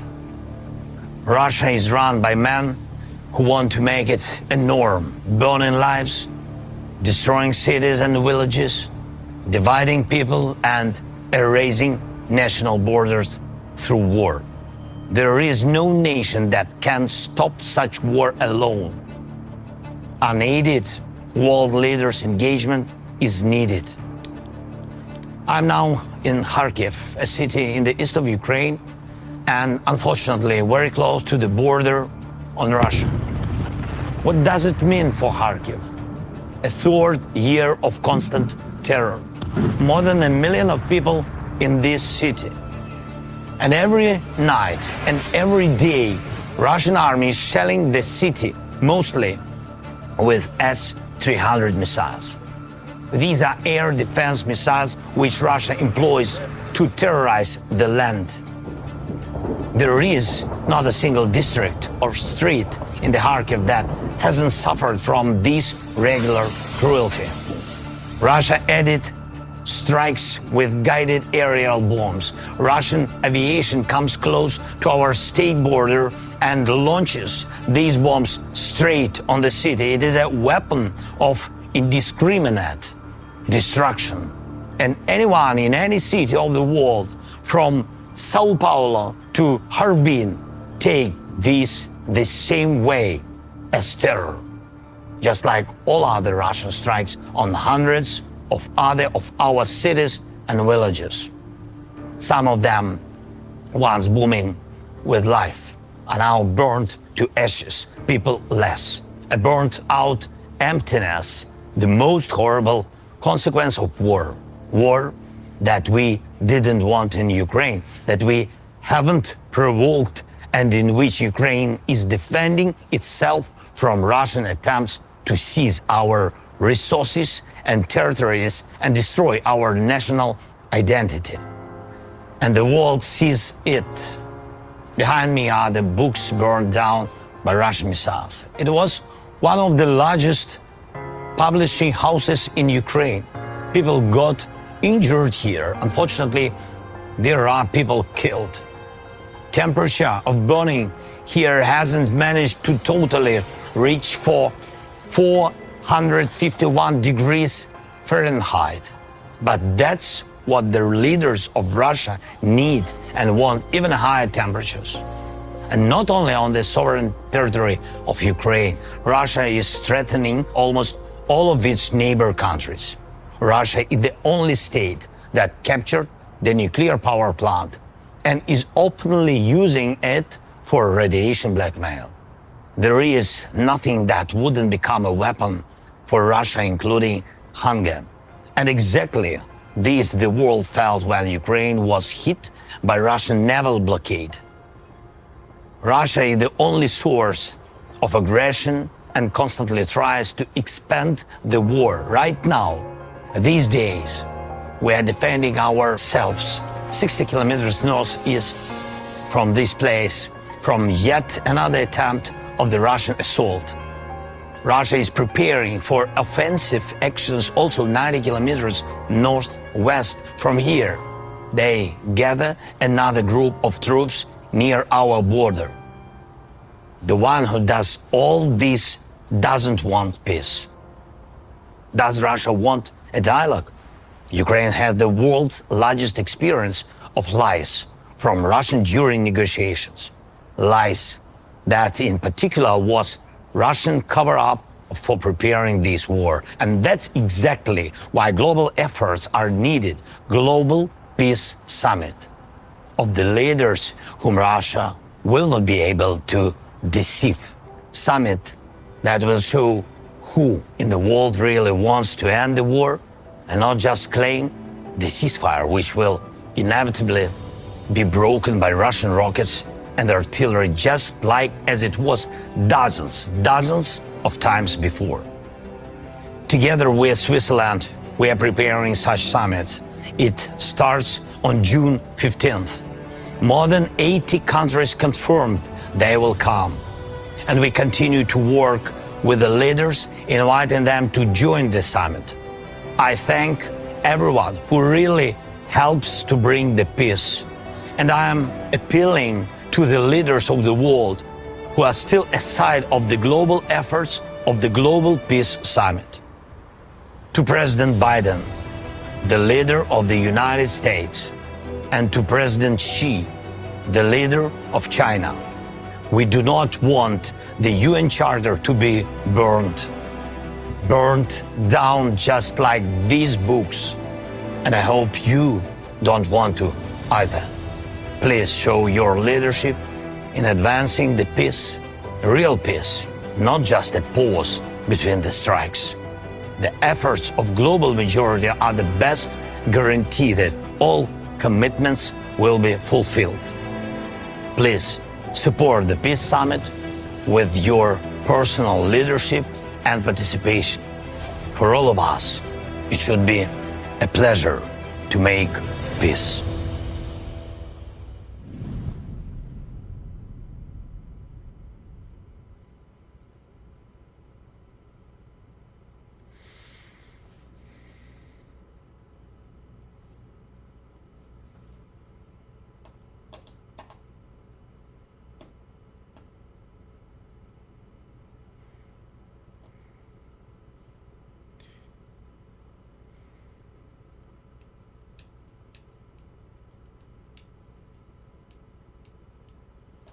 I'm still here.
Maverick News.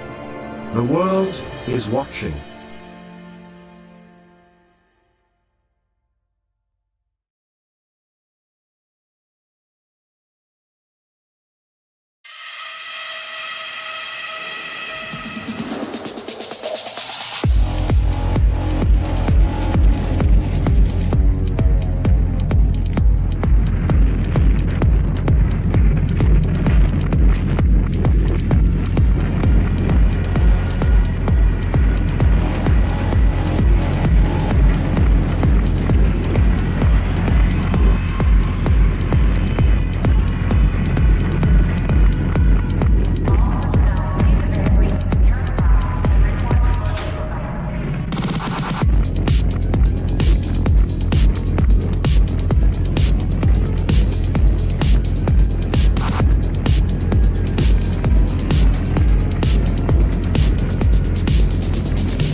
Maverick News.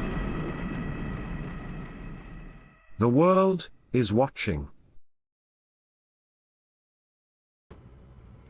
Okay, let's take just a closer look at a couple of aspects of that video.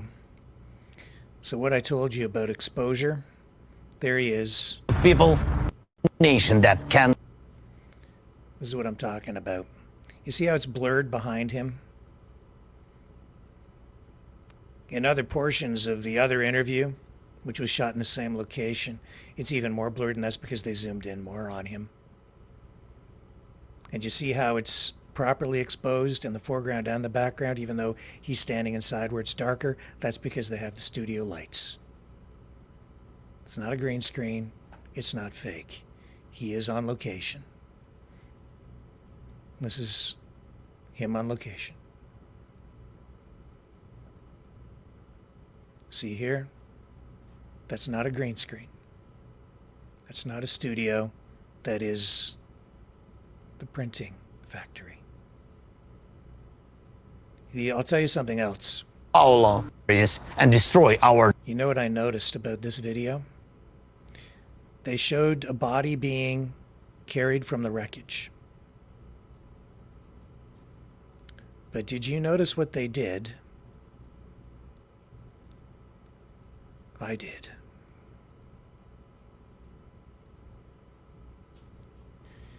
Let me slow this down. Take note. Take note of this. To me, it's important.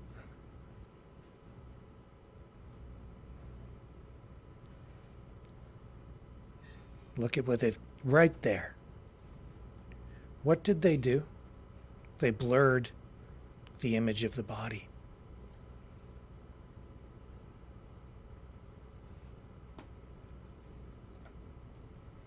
You know what that says to me?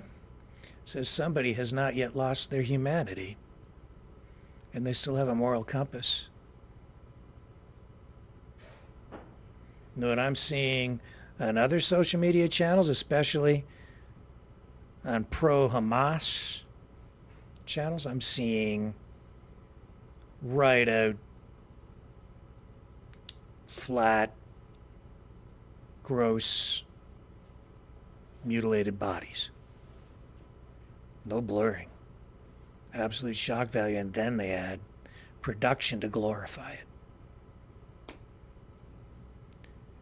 You know what that says to me? That's real.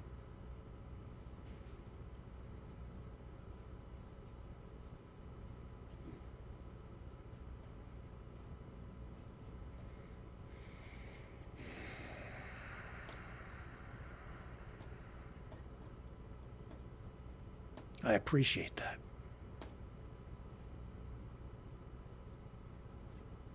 I'm still in the middle of the road, though.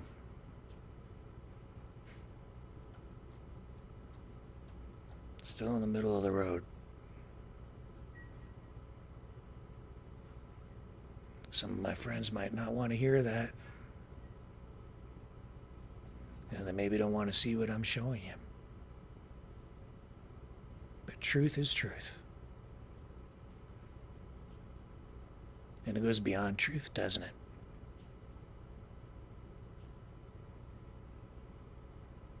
These old labels of fascism, communism, the old alliances, the pointing back to World War II saying, oh, look at that happened in 1940, whatever. We're after the war and this and that. Better start looking at today. Better start looking in the mirror. Better start looking at your own darn country. Better start looking at where we're going. What's in your head? How did it get there? What are you really thinking? Why do you think that? Who's the real enemy? What is it that you're supporting or opposing? Is it as simple as what you think it is? Every day it's an evolution for me. It's another piece of the puzzle that comes together and fits in, and I learn more. And my opinions, my views on things change, and I never wanted this war to start. It didn't have to start. Both sides could have done things to prevent this from happening. But it didn't. Even Roger Waters, who's very pro-Russian, said from the beginning that Russia has no business, really, being in Ukraine. He's against Russia being in there. But at the same time, he also sees that NATO has a lot of responsibility and blame here too. I'm sort of that mind, although I don't agree with him on a lot of other things.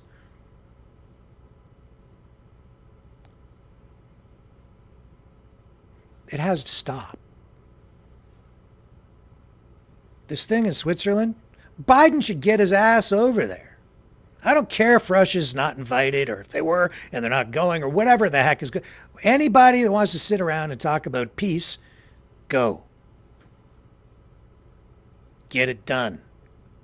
If that's at least a starting point in order to create some sort of a foundation for the beginning of negotiations with Russia, go. Trudeau's going. He should. They should all go. Russia should go too. I don't know why they're not. I want to learn more about it. I want to talk to people more about that thing in Switzerland, this peace summit, global peace summit coming up next month. What can be done with that? What can that help somehow? What can we do to make that successful? Anything to get this thing to stop. Is Vladimir Putin sincere when he says that he wants a ceasefire with the current lines drawn? I said a couple of weeks ago, maybe even longer, a month ago, now would be a good time to stop.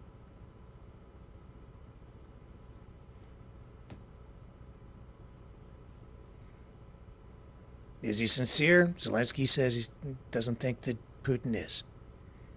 What about the West? I don't know. But at least get some people together, put them in a room, kick them in the butt, come up with a solution to end this thing.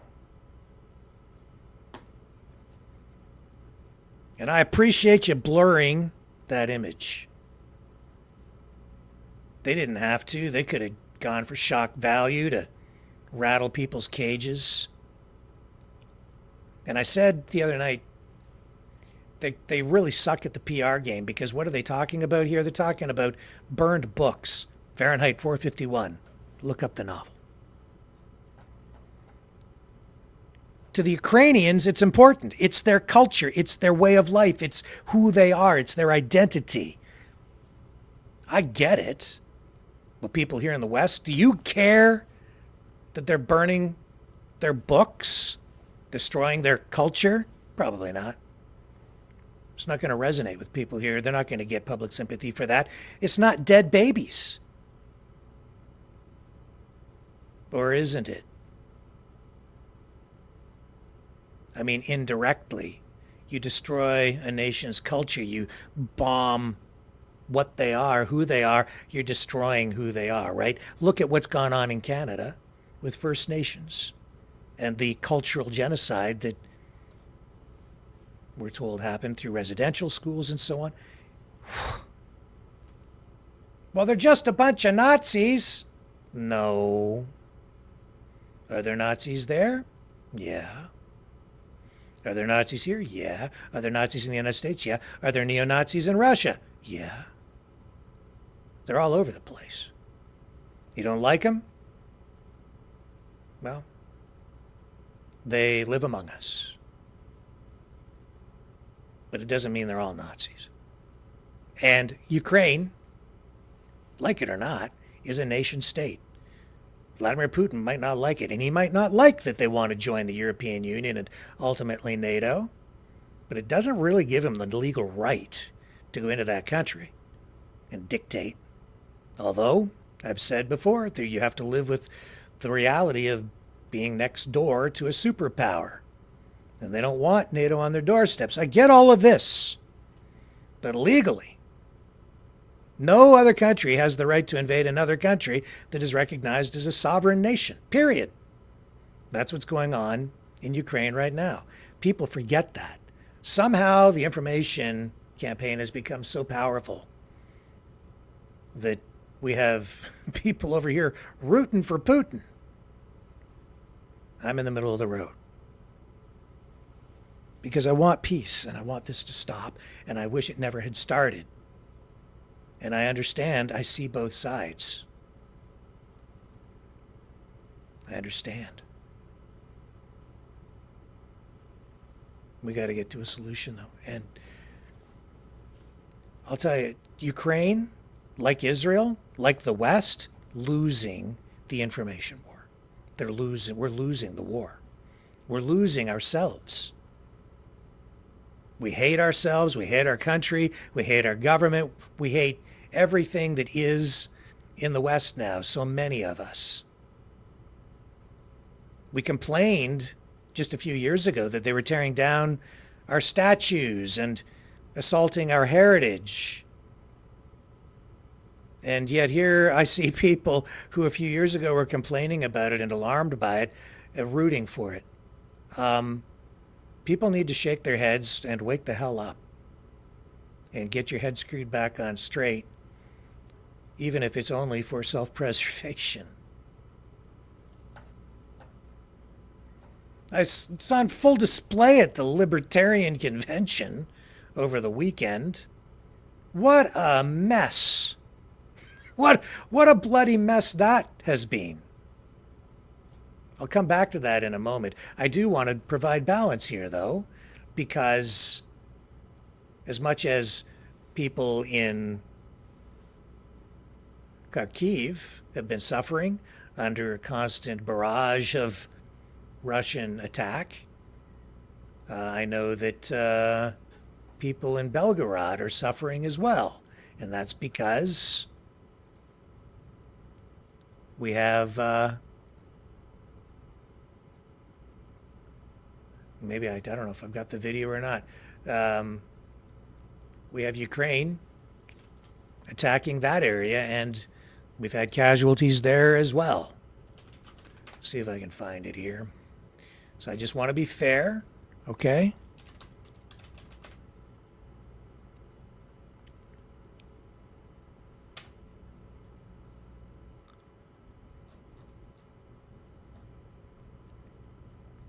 Yeah, so here's this is not the video that was sent to me originally, but here's footage inside a hospital where some people were taken after missiles came down, I guess. It says residents complain that civilian hospitals are overcrowded with wounded Russian invaders. Medical personnel don't have time to provide assistance to other civilians or orcs yet. Yes, President Zelensky is right. It says Russian losses are 8-1 in favor of Ukraine. Maybe that's not what I was going to show you.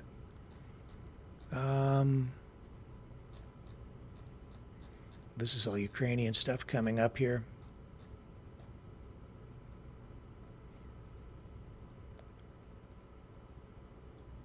And that's the one around. I'm sorry, I don't mean to be so disjointed here.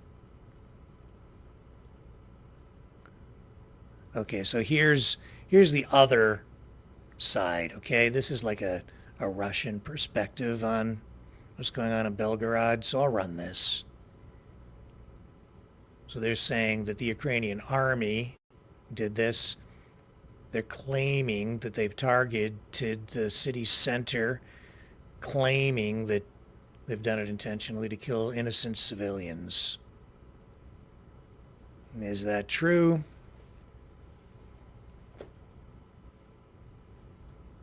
I don't know. From what I just saw, here's just footage.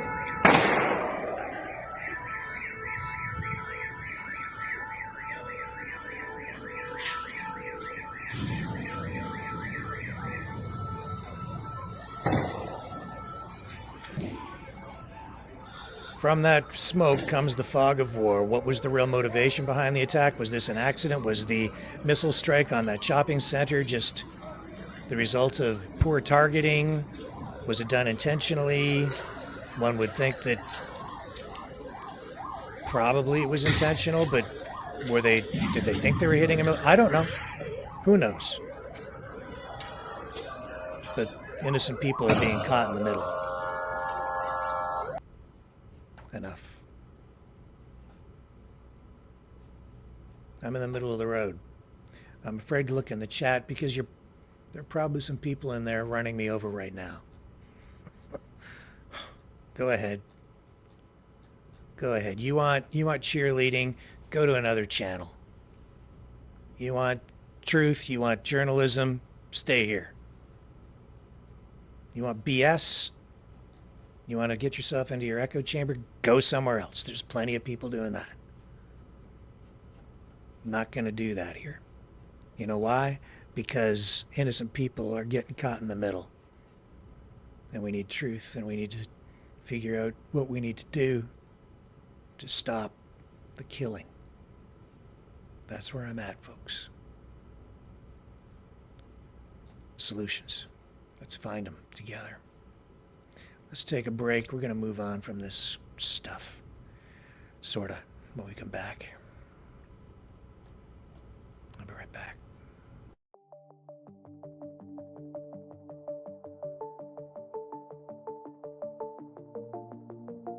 Greetings, brave Mavericks.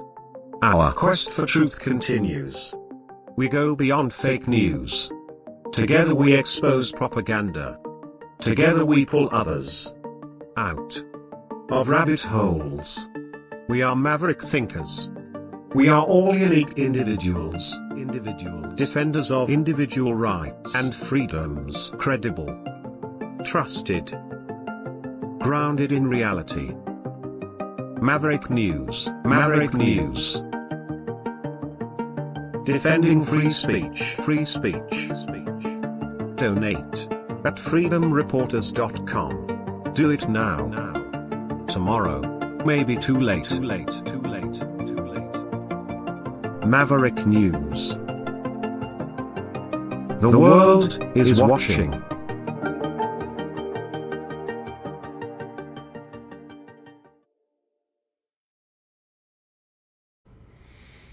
Okay. North Korea has announced plans to launch a rocket to carry a military spy satellite into orbit. This involves an 8-day span. And they issued this information, posted this, let South Korea and Japan know, but they're not happy. South Korean President Yoon Suk-yeol and Japanese Prime Minister Fumio Kishida met Chinese Premier Li Qiang in Seoul for their first trilateral meeting in more than 4 years. And all this is going on at the same time. So Japan's Coast Guard says it received notification from North Korea that it is planning this launch of a satellite rocket. This, I would say, leads to just a little bit more destabilization geopolitically because of, the proliferation of technology and military capability to more and more countries. And nuclear technology, right? So you see the emergence here now of North Korea as an emerging potential superpower with nuclear capability, spy satellites, maybe soon hypersonic missiles to go with that. Hypersonic technology, maybe, which Iran now possesses thanks to Russia. Everything has changed. And it's a much more dangerous world. And if Iran gets nuclear weapons, if they don't already have them, it will further destabilize things. And isn't it interesting to listen to these pro-Iranian influencers sit there, like the great George Galloway, who says that it would be a good thing for Iran to have nukes. He's lost his mind, if he ever had it. No, we don't need more countries with nukes. It seriously complicates things. just the hypersonic missile technology alone has been very destabilizing in the Middle East. And I have to wonder, too, if that hasn't been a factor in the decisions that have been made by Israel affecting the way that they have been conducting themselves in Gaza.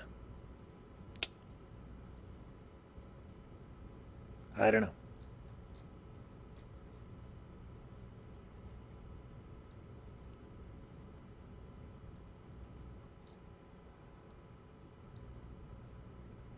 I don't know. Fear, man, it's a powerful thing, isn't it? So, North Korea rattling their sabers. We saw how Donald Trump dealt with that. Today in Canada, Susan Stevenson, the chairman of the Committee on the Protection of Political Freedoms in Iran, and Shahram Golenstene, a representative of the Iran Democratic Association, held a news conference in Ottawa. They were there to talk about the implications of the death of Iranian President Ebrahim Raisi in that helicopter crash that we've been covering here.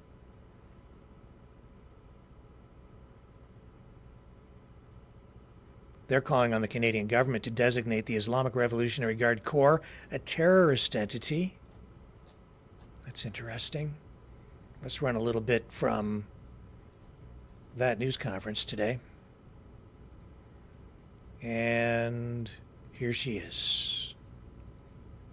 Conducted a reign of terror on the Iranian people for far too long. Yeah, let me bring you some of that. An intergroup author and international lecturer on the Middle East and human rights. It is time that Canada called the IRGC exactly what they are, a terrorist organization.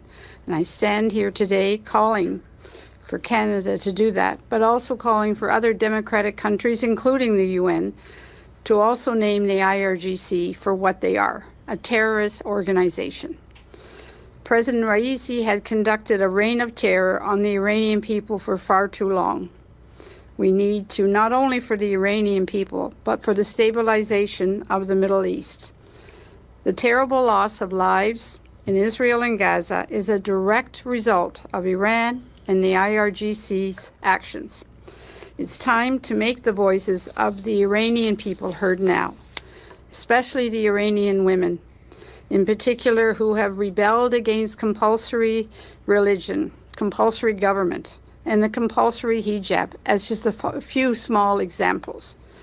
They will be freed from the shackles of oppression, and they will tread the path of progress and equality in a free Iran.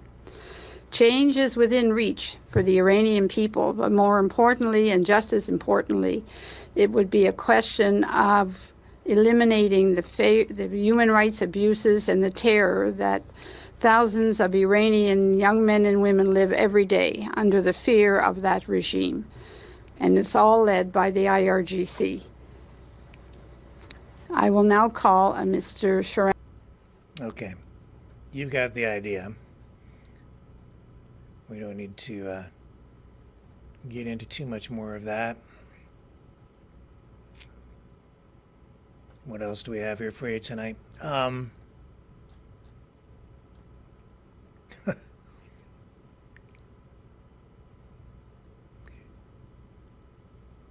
Interesting. Okay, so Alex Jones has gone ballistic on RFK Jr. Kind of weird. Makes me wonder what's the motivation behind this. He's been sort of, like, I kind of like RFK Jr. I like Trump too, but I like RFK up until now. Strange, isn't it? Why now? We saw over the weekend RFK Jr.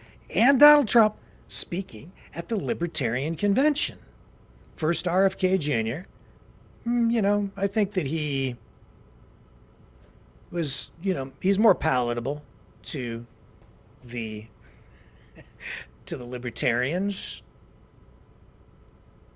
And then Trump comes along on that was Friday. Then Trump comes on Saturday, delivers his speech to a raucous crowd some MAGA supporters in the audience, and then a lot of them just came to heckle and boo and jeer Trump, and tons of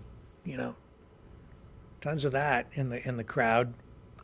But he got through it, and I thought personally that he did pretty well, given that the crowd was overall pretty hostile toward him. And behind him it says, "Become ungovernable." That's the graphic that the Libertarian Party had up on the stage. What a dysfunctional group they are, I'll tell you. Talk about anti-American, anti-government, anti-everything. Like, I don't know. Some patriots in there, I guess, but overall, they just don't seem to like anything or anybody. And it's just a mishmash of anarchists, communists, fascists, conservatives, liberals, progressives, people from the outcasts from the Democrats. I don't know, what a mess. But the one thing they have in common is they all distrust government and they don't like authority. That's about it. That's the only common denominator. In the end, it was Trump disqualified because he didn't even file paperwork, and he says he did it on purpose because he's not allowed to seek the nomination of another party because he's the presumptive GOP nominee. So if he took that, he couldn't have the GOP nomination, I guess. So he says if it wasn't for that, I would have won for sure. I would have had the Libertarian nomination too. I don't think so. Because they heckled him so much. They only brought him there so they could shout at him. That's at least 3/4 of them. And then he brought some of his own people, and that's what really helped him in the audience. On the RFK Jr. side, he was kicked off the first ballot. So I think they're upset with him because of his position on Gaza, myself. And a lot of the people, even in his own campaign, have come this close, and a lot of them, I think, have left him because of his position on Gaza, so he's been picking up support largely from Trump. The Trump side, the Trump supporters. I think, even though polling suggests it's the other way around, I think that's wrong. Totally wrong. Well, who knows? He is pretty progressive on just about every other file, right? And on most issues, he's pretty progressive. It's just the vaccines. That's the one thing that doesn't sit well with the Democrat side. Anyway, I digress. So who did they end up nominating to be their presidential contender? Chase Oliver. And so now the knives are out for him. This is their guy, and so now they're posting. I'm seeing all these posts about Chase Oliver, and people are coming after him now. Not that he's like a threat to anybody from what I'm seeing, man. As far as I can tell, this guy's sort of a no-name. I think Trump was right. They're just going to get their regular 3%. But those who are opposed to him are now pointing out the inconsistencies in his policies over time. This politician, who has been involved in politics at different levels over time, has previously expressed support and has participated even in rallies for organizations like Black Lives Matter, even though he's claiming to be a libertarian. Anyway, here's a clip, and I'm not even sure what's in it. I'm just kind of running this thing blind, but this is not I don't believe this is from the convention. This is from another event where a poster is just trying to outline what this guy really stands for. So I'm here to talk about not just the injustice that Cop City brings, but what militarization of police brings to us. I was in the streets in summer of 2020 when we were peacefully protesting the murder of George Floyd, the murder of Breonna Taylor and others. And it was the Atlanta police who decided to bring the tanks rolling down the street and who decided to call in the National Guard. It was y'all who corralled us. It was y'all who were pepper spraying and tear gassing us. It was the police who were pulling people out of their cars and arresting them for no reason other than the fact they were lost on the night of the protest. And so what does the police get in reward for that? $67 million of taxpayer money to fund your facility? That's ridiculous. I don't think it's right to be giving you $1 until you restore trust with the people. And the way you do that is pretty simple. You do that by by ending qualified immunity for the Atlanta City Police so that we can get our day in court when we're done wrong. You do that by requiring your officers to hold liability insurance. So when they do wrong, it doesn't come out of the taxpayer's pocket from other services. It comes out of the pockets of the police officers who have to pay for those insurance policies. If you want to hold police accountable, there's a lot of ways to do it. But clear-cutting forests so that you can build this facility is a spit in the face of the people who have been out here speaking against it for months and months on end. Take a poll, read the room, listen to the people, and you will see that they don't want this. That's him in Atlanta. He's from Atlanta, and he was involved in municipal politics there, and that was about building a public facility, a municipal facility, I think, for police, and he was opposed to it because they were going to cut some trees down. So that's interesting. What else did he have to say? I don't know. Doesn't really matter. Anyway, that's their guy. Will he win? Nope. Will he be a spoiler? He won't get that much support, I don't think. The Libertarians, I guess they were trying to stick to their principles and not endorse or nominate a Republican or a former Democrat, either one of those two guys, to represent them in the upcoming presidential election. Now, it is interesting, though, I think, to see Alex Jones now at this time, in this period in the presidential election, in the race, to come out and go full nuclear on RFK Jr. Hang on here. Let me get this queued up for you. I'll just give you a little taste of this. And when we come back on the other side, he goes off on RFK Jr. and he's basically declared war on the guy. We'll have to assess this and figure out why. Hello, world. Are you awake?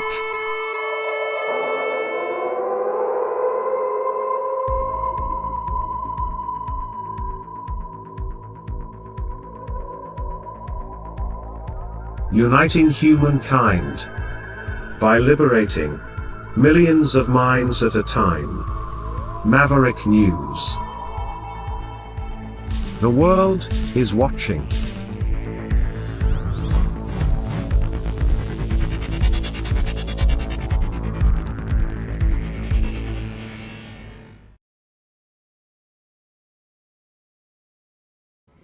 Okay, here's the clip. Got an update on stuff. I saw today that RFK accepted his nomination virtually. I guess he was there on Friday. Great. I thought it was weird he wasn't there. I don't know what to make of it. But if people want to sit there and defend RFK, we'll just get into him being pro-gun control. We'll just get into him saying he wants to take the guns from people. We'll get into him supporting all of that. We'll get into him saying he wants to arrest people that deny climate change. Okay? In fact, I'm going full warpath on RFK Jr. How about that? Starting tomorrow. So get ready. I'm ready. Because all he's going to do is suck votes from Trump. He admits he funded people to attack Trump at that event. And so I reported on him taking the nomination virtually. That is a fact. But because you guys want to defend RFK, full war, guaranteed, all week long, get ready. Clips of him saying arrest people that disagree with climate change up your rear end. Get ready for it.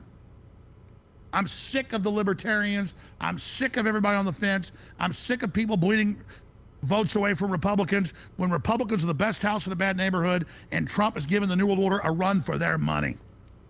So I pledge to you total attack on RFK Jr. starting tomorrow. You got what you want. You're getting it now with your plastic chickens and your dumbass libertarians and all the rest of them. Burn in frickin' hell.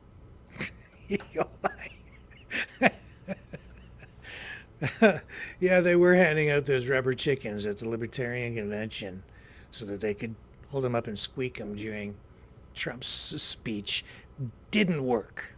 Didn't make a difference. He still came out of it looking okay. Oh man. Oh man. Interesting development. Now, why would Alex Jones do that? What do you think? I'm going to look in the chat.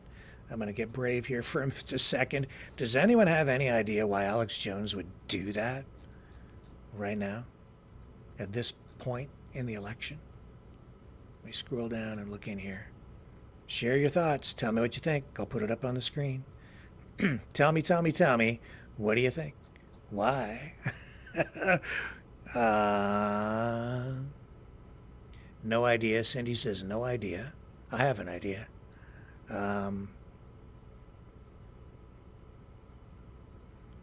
Juicy says Alex Jones is welcome at any time to prove me wrong and go full tilt peaceful Carnation Revolution Olympian. In the meantime, he looks like a Knights of Malta thespian. Lori says Trump's Secret Service literally confiscated the rubber chickens before his speech. Did they do that? There you go. Now there's a good use for the Secret Service. Okay, hands up. Drop your rubber chicken. Dragon says he is triggered. He was, wasn't he? That's it. Drop your rubber chicken. All of you. Chickens down. That's funny. Oh, I didn't know that they did that, but thank you for letting me know. That's important information.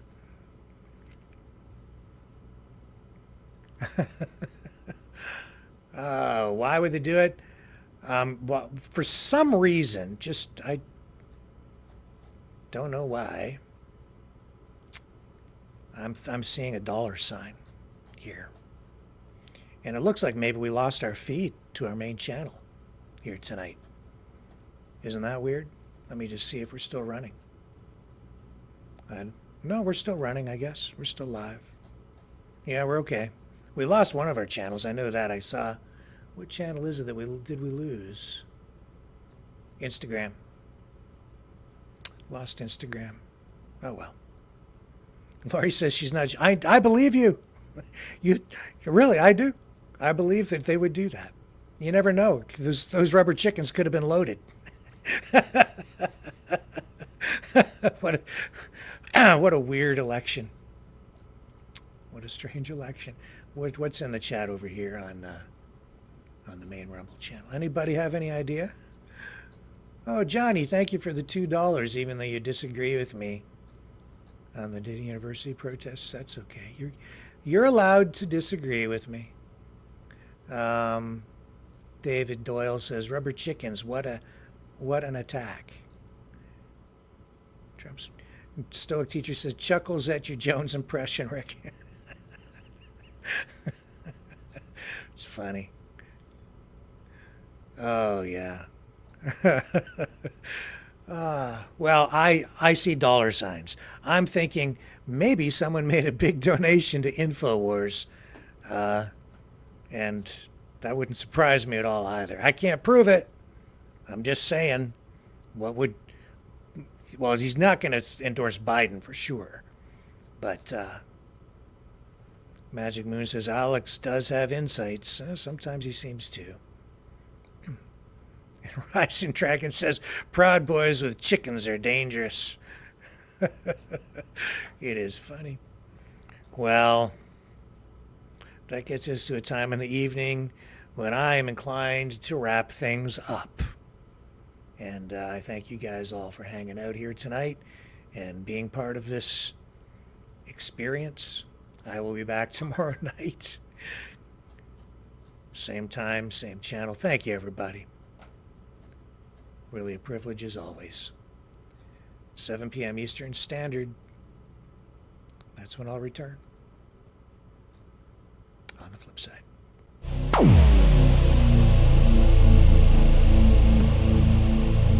This has been a Maverick Multimedia production.